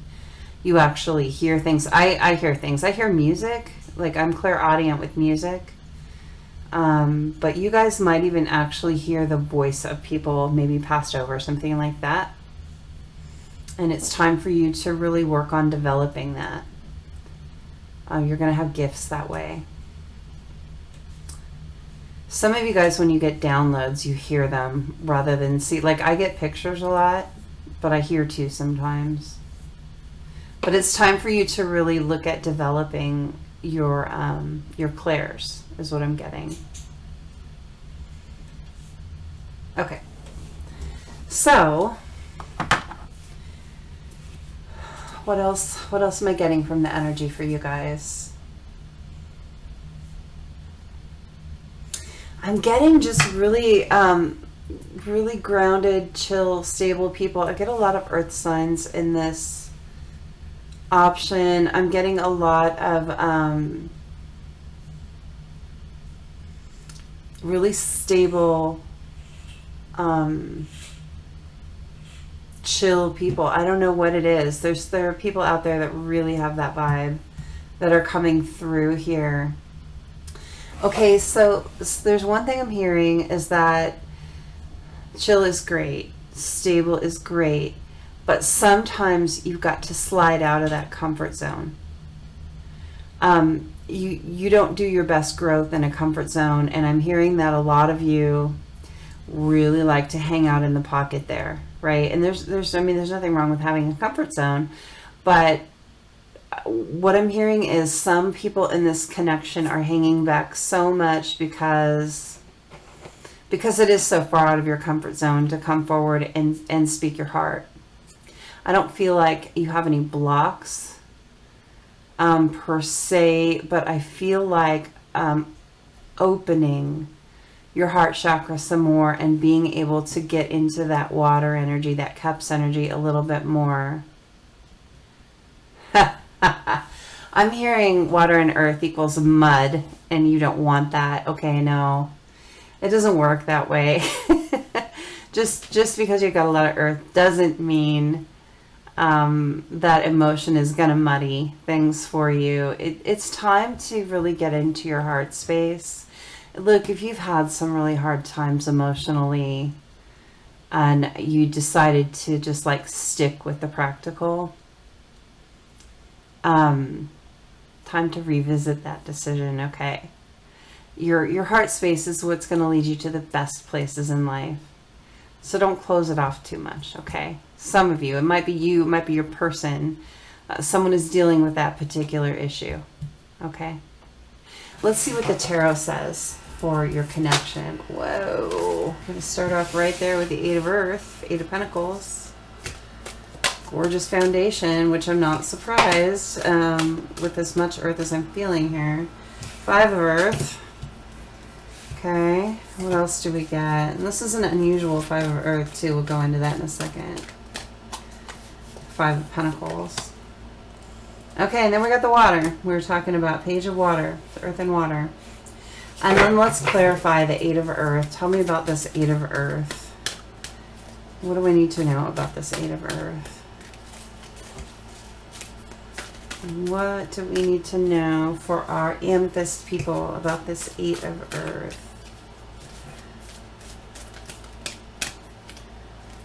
Okay.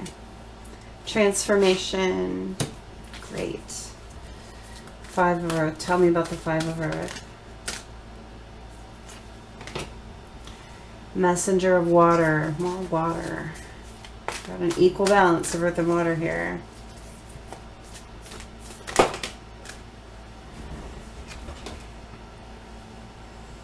And Two of Water.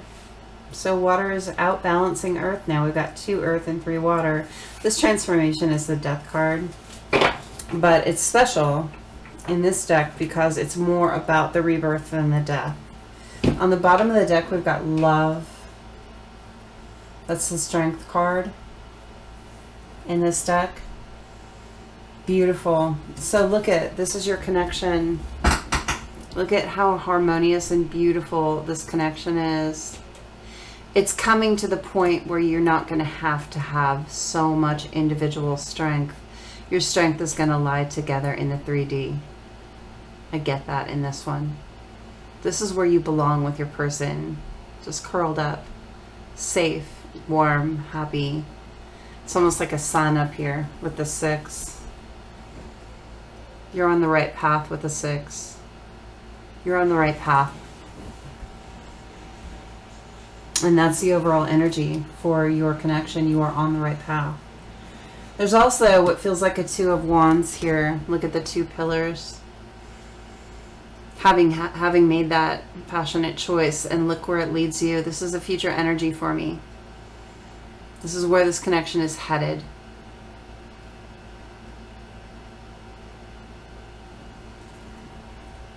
There's these 2 stone lions on either side here guarding this connection. This connection is divinely protected.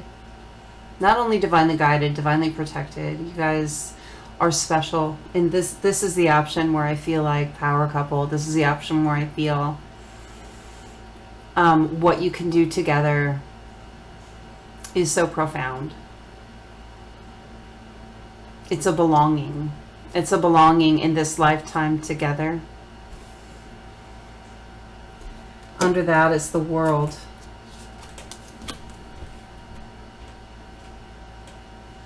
Look at how there are 3 worlds here. There's Earth. There's a bigger world here and a smaller world here above it. Get starseed energy from this or something like that. Maybe the people in this connection don't have their original origins on Earth. Everyone has different beliefs about that. I believe that could be very true.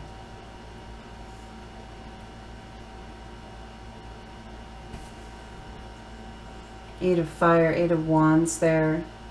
There's movement here in this connection with the 8 of Wands.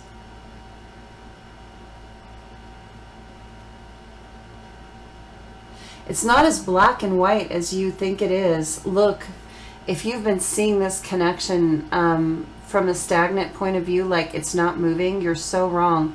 There is stuff happening. There's this like grove of trees that make a blind, like almost like if you sew together bamboo, it makes a curtain and you can't see. It feels like bamboo, but it's so thick you can't see through it. And here's this person riding the panda. And the 8 of Wands is all about lots of energy, lots of movement, lots of things happening. It's not a stagnant card. This is a fast movement card. Like things are really happening behind the scenes where you can't see them, behind the bamboo, for you or your person, right? If this connection has felt stagnant, you are so wrong. This person, your person, whether it's you or your person, only you can decide that. With the 2 of Fire here,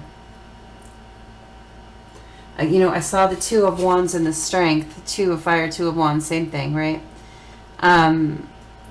This person is coming out of their box. This person is riding a freaking giraffe. This person will get to you any way they have to. Even if they've got to saddle up a giraffe, they're coming for you. They've made the passionate choice to come for you, or you have made the choice to come for them.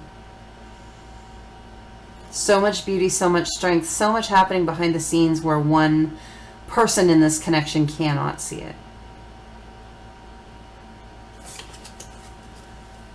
Okay. So I know I usually read these last. 6 of Earth, balance. Look at that. Divine balance, divinely guided balance. The white stag here, that's all about being, the divine. And then there are the 6 pentacles there, all about balance. The divine is balancing things out. This is meant to be. Meant to be. 10 of Cups under that. Oh, God, I can't stop. There's a 10 of Cups. The opportunity for absolute happiness and fulfillment in this lifetime. The smiling Buddha. Love that. Okay. Let's read what's on here. And I was saying water and earth before I even picked these up, and here all we have is water, earth, and the death rebirth card transformations. Look, someone in this connection has been hanging out in their pocket. Look, if they're not an earth sign, they've got some high placement of earth in their chart, something like that. But they're kind of like a really grounded, stable, chill energy, at least right now. That's what they're embodying. And they're like, I'm afraid to get too much into my emotions because I don't want to muddy my life up, basically. This is telling you, like, I'm just doing the math here, 3 water cards over 2 earth cards. Emotions need to win out here. It's time to break into your heart chakra and trust in transformation for yourself.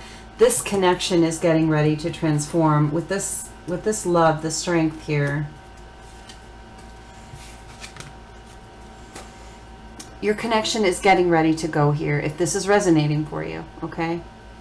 It's not going to be for everybody, but it's definitely for people that click on this video. Some of them. Only you guys know what fits your story.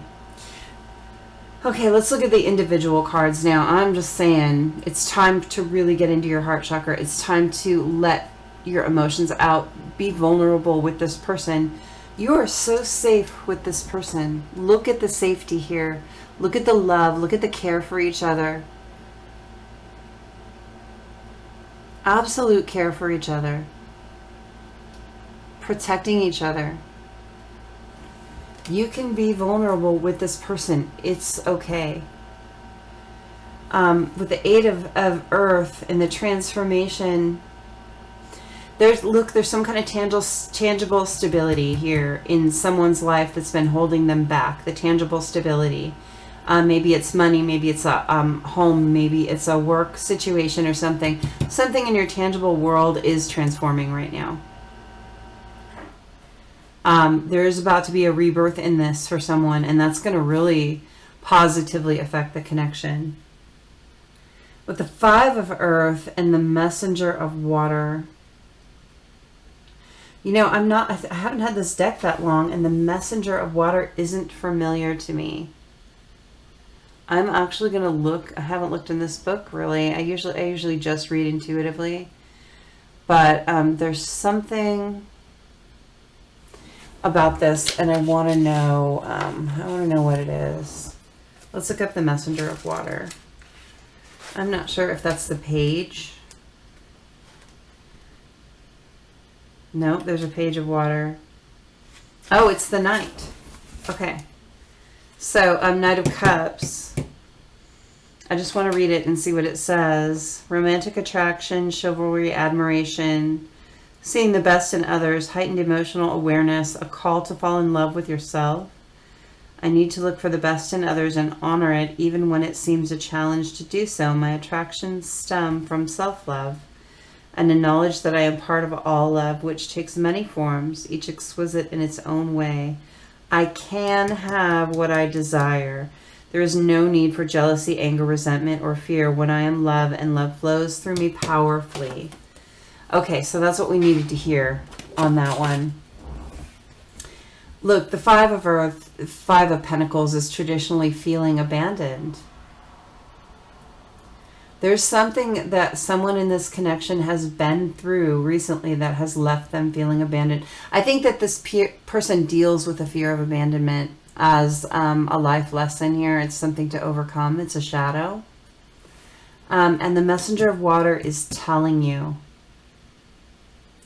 that there is no need to fear that. When you fill yourself up with self-love, when you are at that point where you are so much in the self-love, you need have no fear of abandonment, because you're okay. Whoever's around you, whoever's not around you, you're okay. But on top of that, aside from the self-love component, which is very important for you to understand, you need not fear this person is going to abandon you. They're not. This is your twin flame. This is your other half. The masculine here may be very afraid that the feminine will abandon him because he abandoned her at some point. and he's afraid of payback. But does this look like the sort of person that's interested in that? Or does this look like the sort of person that has been through this journey, learned a lot about themselves, understands you, understands them, and wants to work with you and wants to care for you and take care of you as you care for them and take care of them? It's time here to have that wake-up call. I'm seeing judgment in my head. Have that wake-up call that your person isn't about to hurt you, okay? Your twin flame isn't about to hurt you more.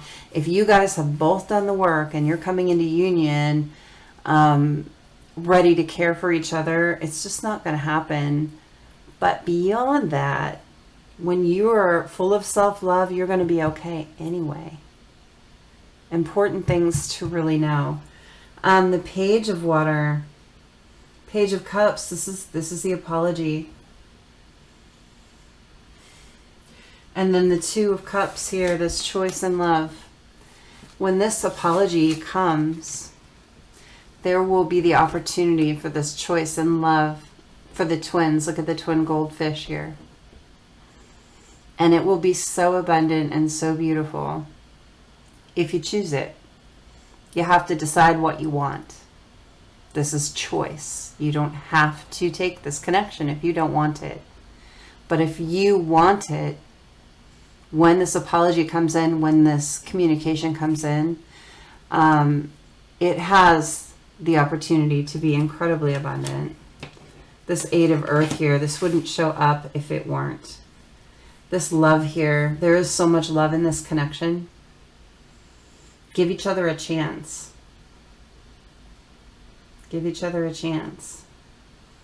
Now, I am speaking to people on the twin flame journey that have been doing their work, that have been doing their healing on both sides and are ready for it. I am not speaking to people in an abusive relationship.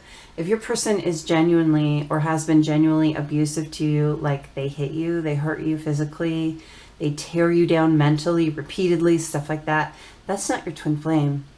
Okay? There might be someone watching that needs to hear that. Twin flames do not purposely damage each other. It doesn't happen. We sometimes trigger each other and go into separation, and that is really painful. Don't get me wrong. There is pain involved in the twin flame journey, but it's not intentional tear down. Okay? It's very different. Okay, I think that's what we needed from the tarot. Let's see what else we've got. I am going to pull some initials I did for the other piles. I don't usually pull initials. I also don't usually call out signs, that kind of thing. But I've been guided to in this reading, so I'm doing it. So the way I did it before, I pulled out a number of stones and I made them the different options. So I want you to stop for a second and I want you to choose an option. There's mangano calcite. There's copperite. Let me bring them so you can see. Mangano calcite, it's got a really delicate pink hue. It's beautiful. Copperite is this gorgeous rainbow tone. Amethyst. Chrysocolla. And amazonite. Okay, those are your choices. I want you to pick one. If you need to pause the video to tap into your intuition, do that right now. And then I'm going to pull several initials for each one. I'm going to look and see if there are any words that jump out at me that I'm channeling, and I'm going to channel some names to go with the initials. For some people, it's going to really resonate. For some people, it might not. It doesn't affect the overall message here. There are just some people that need some things. So let's look at that. I'm going to go ahead and pull initials now. We're going to start with the mangano calcite, option 1. Spirit, I'd like 3 initials, please, that are going to resonate with the viewers of this video. We got a G. And we're looking first, middle, or last initial for you or your person. It could also be a nickname. And I might get some words. Some of the channels, some of the options, I'm getting some interesting things that come out of this GO. And we got D. Oh my God, check that one out. Someone here might be really religious. Very interesting. Flip side of that, we might have some really big dog lovers. Okay, let's see what we get for the Copper Knight. That's amazing that that came out that way. Spirit has pretty cool things up their sleeve. F for the Copper Knight. P. N. Someone might be a nurse here too. FNP. Family nurse practitioner. I wouldn't be surprised. Okay. For the Amethyst, we have R. E. Okay, it wants that one. Z. I'm curious to know what I just had in my hand. It's too late. Okay, I feel like I need to pull another one for the Amethyst. H. Okay. For the Chrysocolla. K.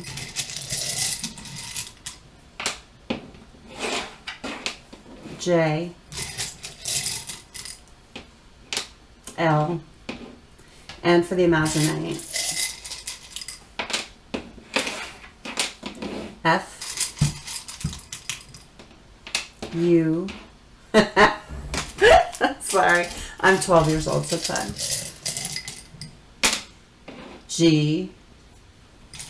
Okay, let me see what I get from these. I already started with, some of you guys might be very religious or grew up very religious with God, with God.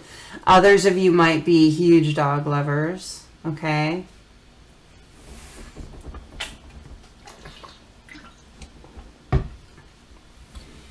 Again, a nurse practitioner here, possibly. Either you're going for that, you're thinking about doing that, you're already doing that.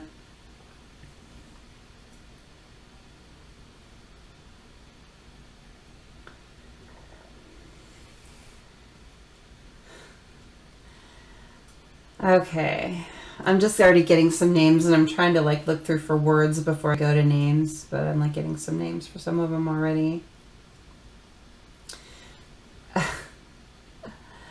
Okay, I'm just going to say it. The Amazonite option, either you or your person's last words to each other might have been fuck you. Just saying. Sorry, but I'm not going to not say it because I'm hearing it. Okay. Okay, so for the Mangano calcite, I'm getting Ontario. Maybe someone lives in Ontario, grew up there, something like that. I'm getting Gabby or Gabrielle. I'm getting dad. Some of you guys might be single parents, something like that. Dan, Daniel here. Augie. I don't know. That you never hear that one anymore.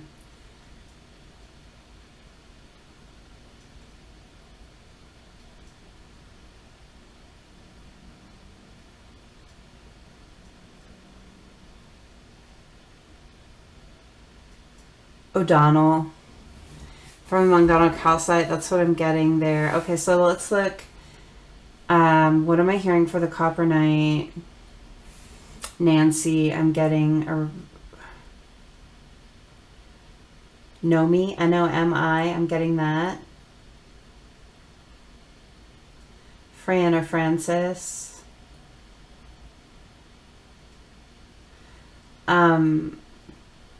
Felicia or Alicia. It could be either.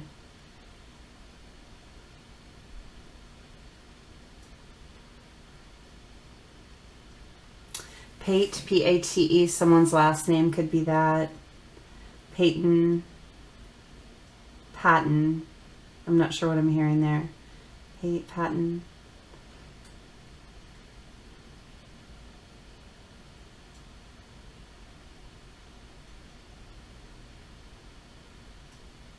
Nick. There might be a Nick or Nicholas. Nicole. It could be short for Nicole.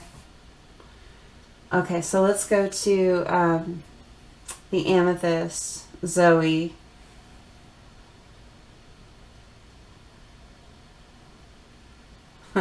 I'm hearing red, and I don't know if that has anything to do with my name, but I'm hearing red. I'm also hearing air. Someone's last name, possibly. Her, too.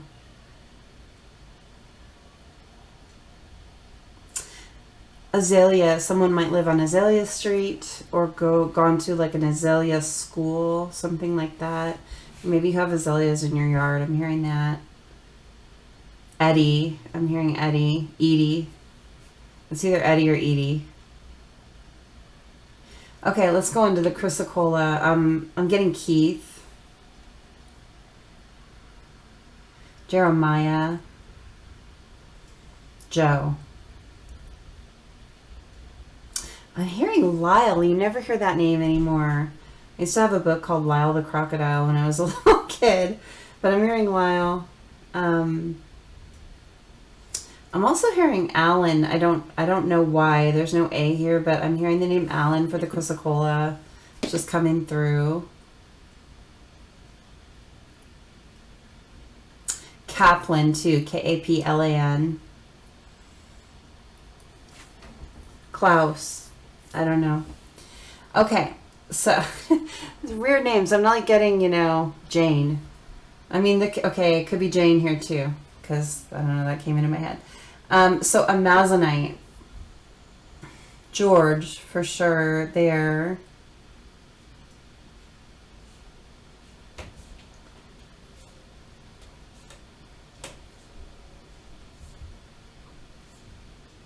Fern. What else am I getting for the Amazonite? Julie. Okay, there's no J over here, but I'm getting Julie.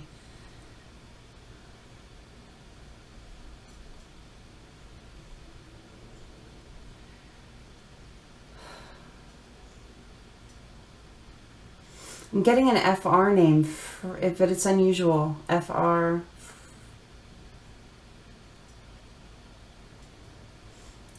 Not Fran. It's not Fran or Francis. It's something. Francine.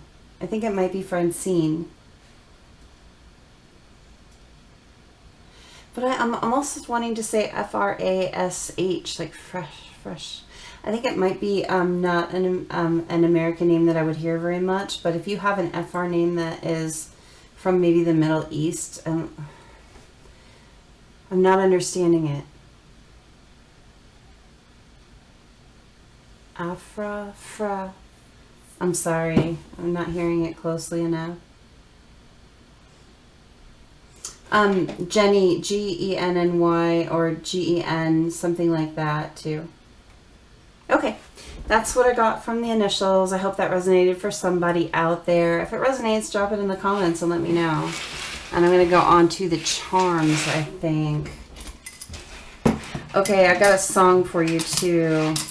It's I Love the Way You Love Me by John Michael Montgomery. Sorry about that, guys. My video kicked off just as I was about to look up your John Michael Montgomery song. I Love the Way You Love Me. I know the lyrics. Oh, man. I don't like to sing on camera. Okay, let me just look up the lyrics. Hold on. Oh my gosh. I'm going to do it. I'm usually not one of those readers that just like sings on camera. It goes, I like the way your eyes dance when you laugh, how you enjoy your 2-hour bath, how you convinced me to dance in the rain, with everyone watching like we were insane. And I love the way you love me, strong and wild, slow and easy, heart and soul, So completely, I love the way you love me. Okay, I'm probably not going to do that again. But look up the song. It's absolutely beautiful. I love the lyrics to that song. It has special meaning to me. And it just flitted through my head as soon as I was pulling those initials away. So that is your channeled song for this reading. Let's look at the charms. I want to see what's coming out in the charms. Okay. So, look at the charmies. You guys, I said charmies. I don't know if you guys follow Jalissa. She's a reader on YouTube, and I absolutely love her. I watch her all the time. It's Julissa. If you haven't watched her, check her out. She's an East Coast girl, and she's so bubbly and happy. I just love her. And she does the charms at the end of all of her readings. So, I don't know why that came up. Maybe there's a message in one of Jalissa's readings that's happening right now for you, so go check it out. I don't know her. I'm not just like advertising. I just really like her. Okay, let's see what we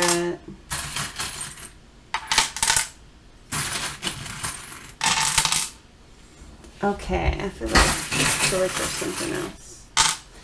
Okay. So what do we have here in the charms? I'm going to flip them over just so they're right side up. Just that one. Everything else is good. Okay, so there's, oh, upside down here. That's a dragon. Okay, so the masculine in this connection really wants to believe in it. I think you really both want to believe in it. And it's scary to believe in a connection like this when it's not part of how you grew up. It's not part of your conditioned makeup, like how you were conditioned to be through your whole life. And so like believing in something like a twin flame connection or even in spirituality for some people is really tough because you cannot see it before it happens. It's just faith, literally just faith. And you get signs and you get synchronicities and they happen more and more. But still having that faith is really challenging for some people. So I think the desire to believe here is a big scary thing. It came out with the dragon. But the dragon is almost upside down. It's not right side up, and it's almost like your faith is growing stronger and stronger, and it's less scary to believe as you go, is what I'm getting. And it could be on the masculine side, it could be on the feminine side. I think for sure it's on the masculine side. It could be on the feminine. I think the feminine is having an easier time believing. But the masculine, for a while there, this connection was a big scary thing, and believing anything about it was like crazy. It felt alien to them. But as they're going, it's less scary, and they want to believe, and they're believing more and more. They're really, really understanding this connection. We got the mirror here. And the mirror came out underneath the sewing needle. So the mirror is upside down, and that is my twin flame charm here. The mirrored energy. Mirror, like the word mirror is very special in my own twin flame connection. And so I've kind of assigned it the twin flame charm in my box. And it's coming out with the sewing needle on top. There's this desire to mend. This connection has been upside down for so long. There's this desire to mend it, to fix it. I think you both want to believe, and I think you both want to fix it. There's been some game playing here with the baseball. Someone's been in their comfort zone, and, you know, with this little love seat. And it's really hard to kick out of that comfort zone sometimes. It didn't really make the calculator upside down. It really didn't add up. It didn't make sense. And stepping out of your comfort zone for a connection that doesn't make sense is really challenging.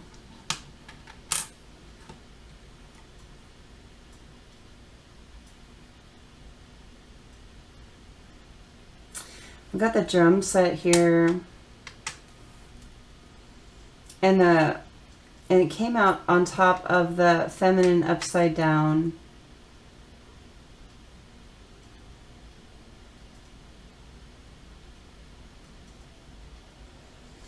The masculine has been so out of rhythm with the feminine for a long time that it feels a little unnatural to get back into rhythm with the feminine. It's like when you were together, there was this vibe and you just flowed so naturally and so beautifully.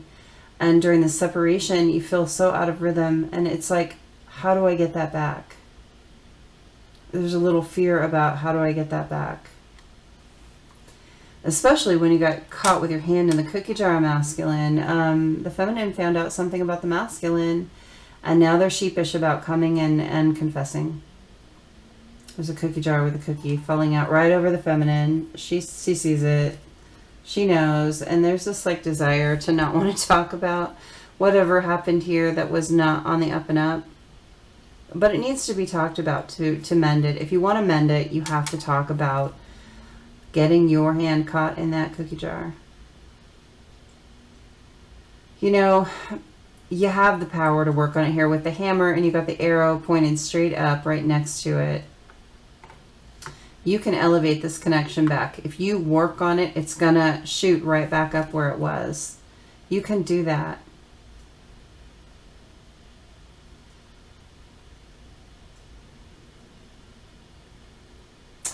You've got the deer upside down here, and what I really hate being called deer. It's like a thing for me.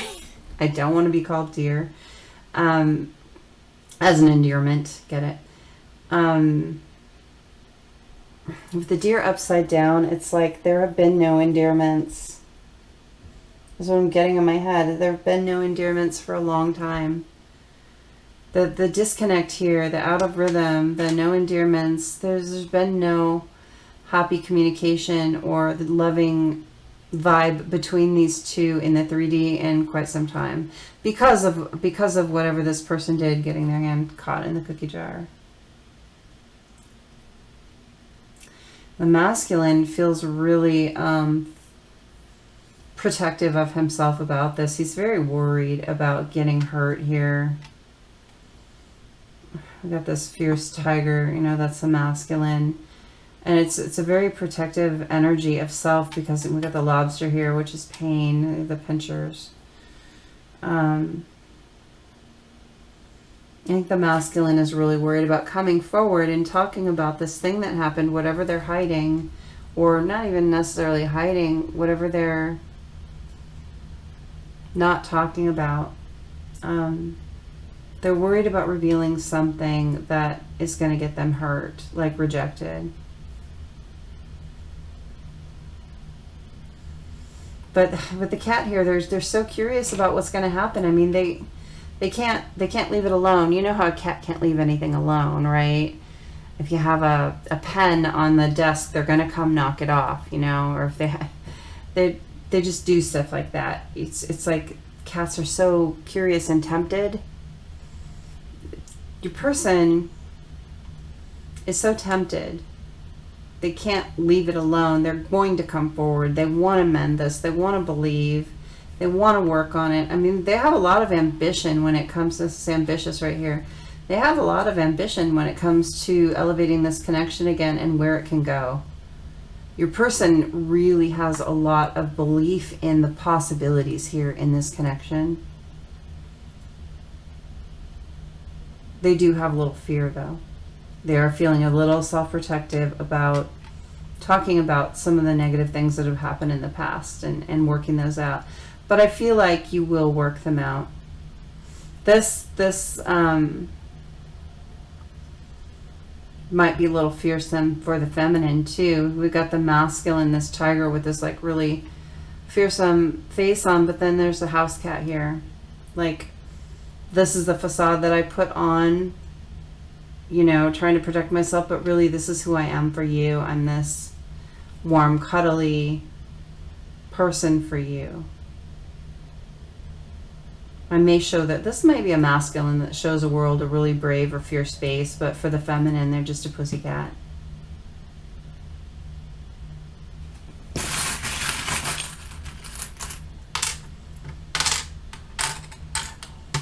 I got? I got the ladder, I got the clock, and I got the horse. The horse is all about freedom. I feel like your person, or the masculine here in particular, because it's coming out near this charm that I felt like was for the masculine, has not felt free in a long time. I think that whatever situation that they have been in has kept them feeling really, really bound. But they're seeing, by working on this relationship and elevating this relationship, the ladder here, they're going to be able to climb out of that hole. They won't feel, in this connection, I feel like they intuitively know they will not be stuck, trapped, or feel bound. You know, they'll have freedom within this connection. The right connection sets you free. And it is, you know, we got the clock here. It's divine timing. The clock is on its side, so it's like on its way up. It's not quite upright yet, so it's not quite time yet, but it's pretty darn close. Okay, let's look at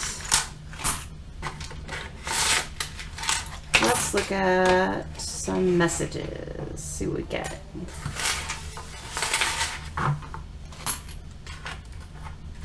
I'm seeing orange. We talked about the heart, trying to get this. I want to believe charm does not want to come up. There's so much desire to believe in this connection on both sides. It doesn't even want to go back in the box. Wow. It's not, I feel like literally not coming. Okay, there we go. Just needed to say that again.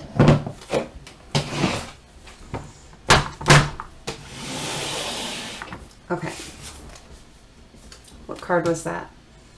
The Ten of Cups. Oh, happiness. I want to believe in happiness so much. In the happiness that is possible in this connection, the happy life, the happily ever after kind of thing. It's the fairy tale card, right? You and your person both want to believe in the fairy tale of this connection. And hey, we both know that it's not actually a fairy tale. There's work, and there is disappointments, and there are hardships, and all the things that go in life in this connection, just like any other connection. It's just that together you weather it, right? You weather it better together. Okay. I was saying, okay, orange. I'm seeing orange. So, the carnelian here. Someone in this connection, and this isn't for all of you, this is just for some specific people out there. You need to do a little sacral chakra work too. Sacral chakra is your second chakra, right above your root chakra. It's signified by the color orange. Carnelian is a good stone for it. It's what I always use when I'm designing jewelry, like chakra jewelry. Carnelian's like my go-to. Red agate is like the same thing as carnelian, literally. You know, you can use that too. But look, for someone out there, what I'm hearing is that a former partner, and I don't know if this is the masculine or the feminine, okay? A former partner put them into the headspace that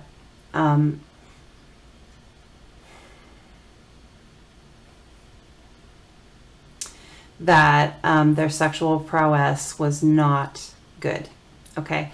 Someone was made to feel like they're not good in bed, they're not good sexually, and it really put something in this person's head. I'm here to tell you that it's bullshit. This person, whoever said this to you, whoever, look, they either made fun of you, or they belittled you, or they told you that you weren't enough, or whatever it was, Spirit is telling me bullshit. Call bullshit on that right now. Someone needs to hear this. This has nothing to do with your ability or inability to please and be pleased. It has nothing to do with that. It has to do with the right or the wrong chemistry. Okay? You were not with the right person. With your person, it's going to be beautiful. You have nothing to worry about. Don't let anxiety and fear about the intimate part of your relationship mess with your relationship. Okay? It's just someone needed to hear that. I was just seeing the orange, feeling the orange, feeling some kind of sacral chakra blockage. Look, go on YouTube, search up sacral chakra clearing music and listen to it as often as you can, okay? A few minutes here and there will really help you. And just understand that when you come into union with your person, if you choose to do that, maybe you don't. Maybe you come to peace with your counterpart and you find a soulmate. But whatever it is, your person, it's going to be great. You have nothing to worry about, okay? Messages. I want to get some messages, but I want to start with my Soul Link cards. Hold on one second. So I don't use these very much. This was my very first deck that I bought when I learned I had some abilities. And it's an oracle deck. They're just simple words on the back. There are a couple cards that are personal to me in here with some writing on them. Probably will not come up, but we're going to get some cards to talk about your connection here. Let's see what it has to say. I have a special way of reading these when I do a spread. I've never done that on camera. So we'll see. I usually just do it for myself. Unfounded fear.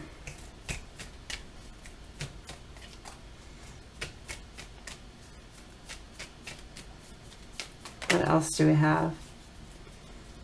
Transformation.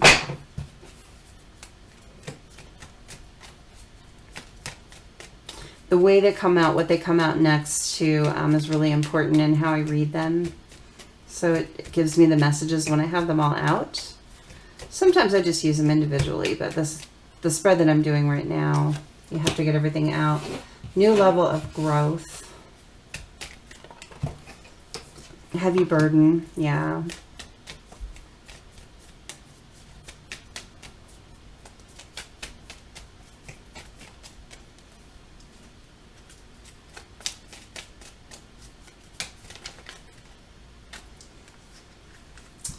Renewed faith. Too many pulled over there. Sorry, I know that's loud. Patience and progress. New or revived relationship.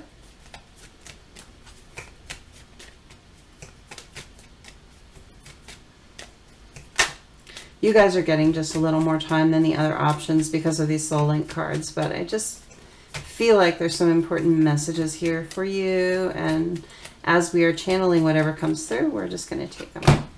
Soulmate. And one more.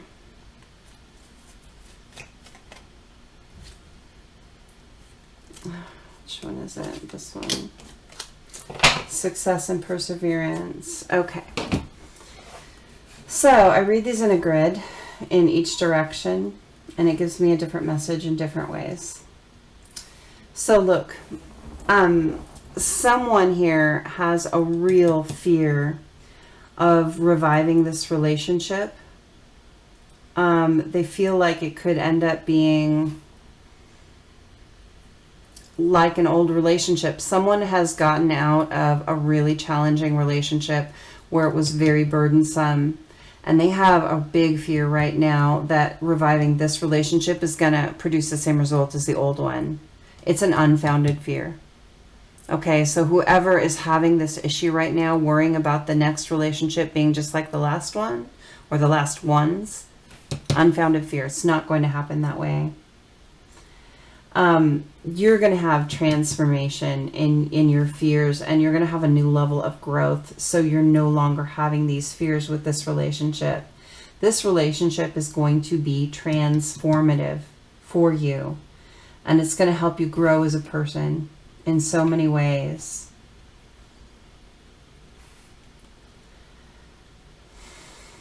This transformation that's going to happen for you is going to completely renew your faith in yourself and in the universe. And it all has to do with your soulmate. It all has to do with this person that you're coming into relationship with.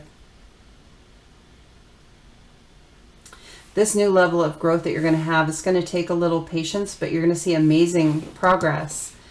And there's going to be a lot of success here. You just have to persevere.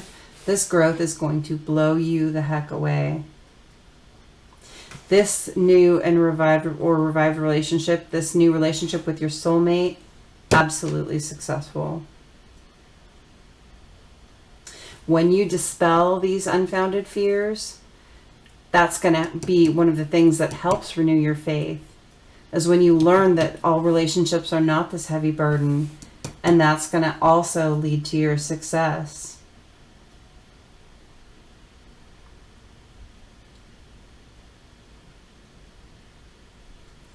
The new level of growth that you're going to be seeing is also going to help renew your faith in your new relationship with your person, with your revived relationship. The cornerstone of this whole reading is renewed faith. You are in for some renewed faith. And we can see that you have fears. We can see that something's been a really heavy burden. But this transformation that's going to happen with your soulmate is absolutely successful. So we start the reading with unfounded fears and we end up with success and perseverance. Okay? Really, really good. Don't fear your person. We saw that in the reading with that Lion card, the love, the Strength card, the Love card. There's no reason to fear your person. They're not going to hurt you. They're not out to hurt you. If you've done your work, if they've done their work, and you're coming together, your person is not going to be like the old people. Okay. Let's get a couple of messages. I felt like this was super important to get out. Reiterates what we already said, but it's an important message. So, messages of love oracle cards and hidden truth oracle cards. Let's see what we get. Just a couple of each, please. What messages do we have for the amethyst option? I know this is long, but I want you to have your messages. Just being near you is intoxicating. You do things for this person that nobody else does. You, watcher of this video, it doesn't matter whether you're masculine or feminine, your person is telling you they are absolutely intoxicated by you. I wish things could be different. What I get from this is the minute your person is ready, they're out the door toward you. Okay, I'm going to go to messages of love. See what we get here. Let's get one or two from here. Okay, it's going to be 2. Healing. Old wounds and childhood issues need revisiting. Okay, under the I wish things could be different is where I'm feeling where this belongs. There's some little thing that still needs to be worked on. Go back and look at some of your childhood wounds, things that have been big issues. I know that you've been healing those, but sometimes it's not linear and you've got to go back and just smooth out the healing that you've already done, okay? Trust. It is safe to trust in this situation. It's safe to trust your journey and your person. As we've been saying all through this reading, this is like the theme of the amethyst reading here. It's safe to trust your person, okay? I hope this has helped you. Thank you so much for being with me here today. If this didn't resonate, feel free to choose another option. That's totally okay. But I hope you got some really good things out of this reading. I just feel like there are going to be some people that really get some value out of this, and I'm so glad that you were here with me today. Thank you so much for the like on the video. That really helps grow my channel. Thank you for subscribing and being part of this gorgeous community. I love you guys, and I will see you next time.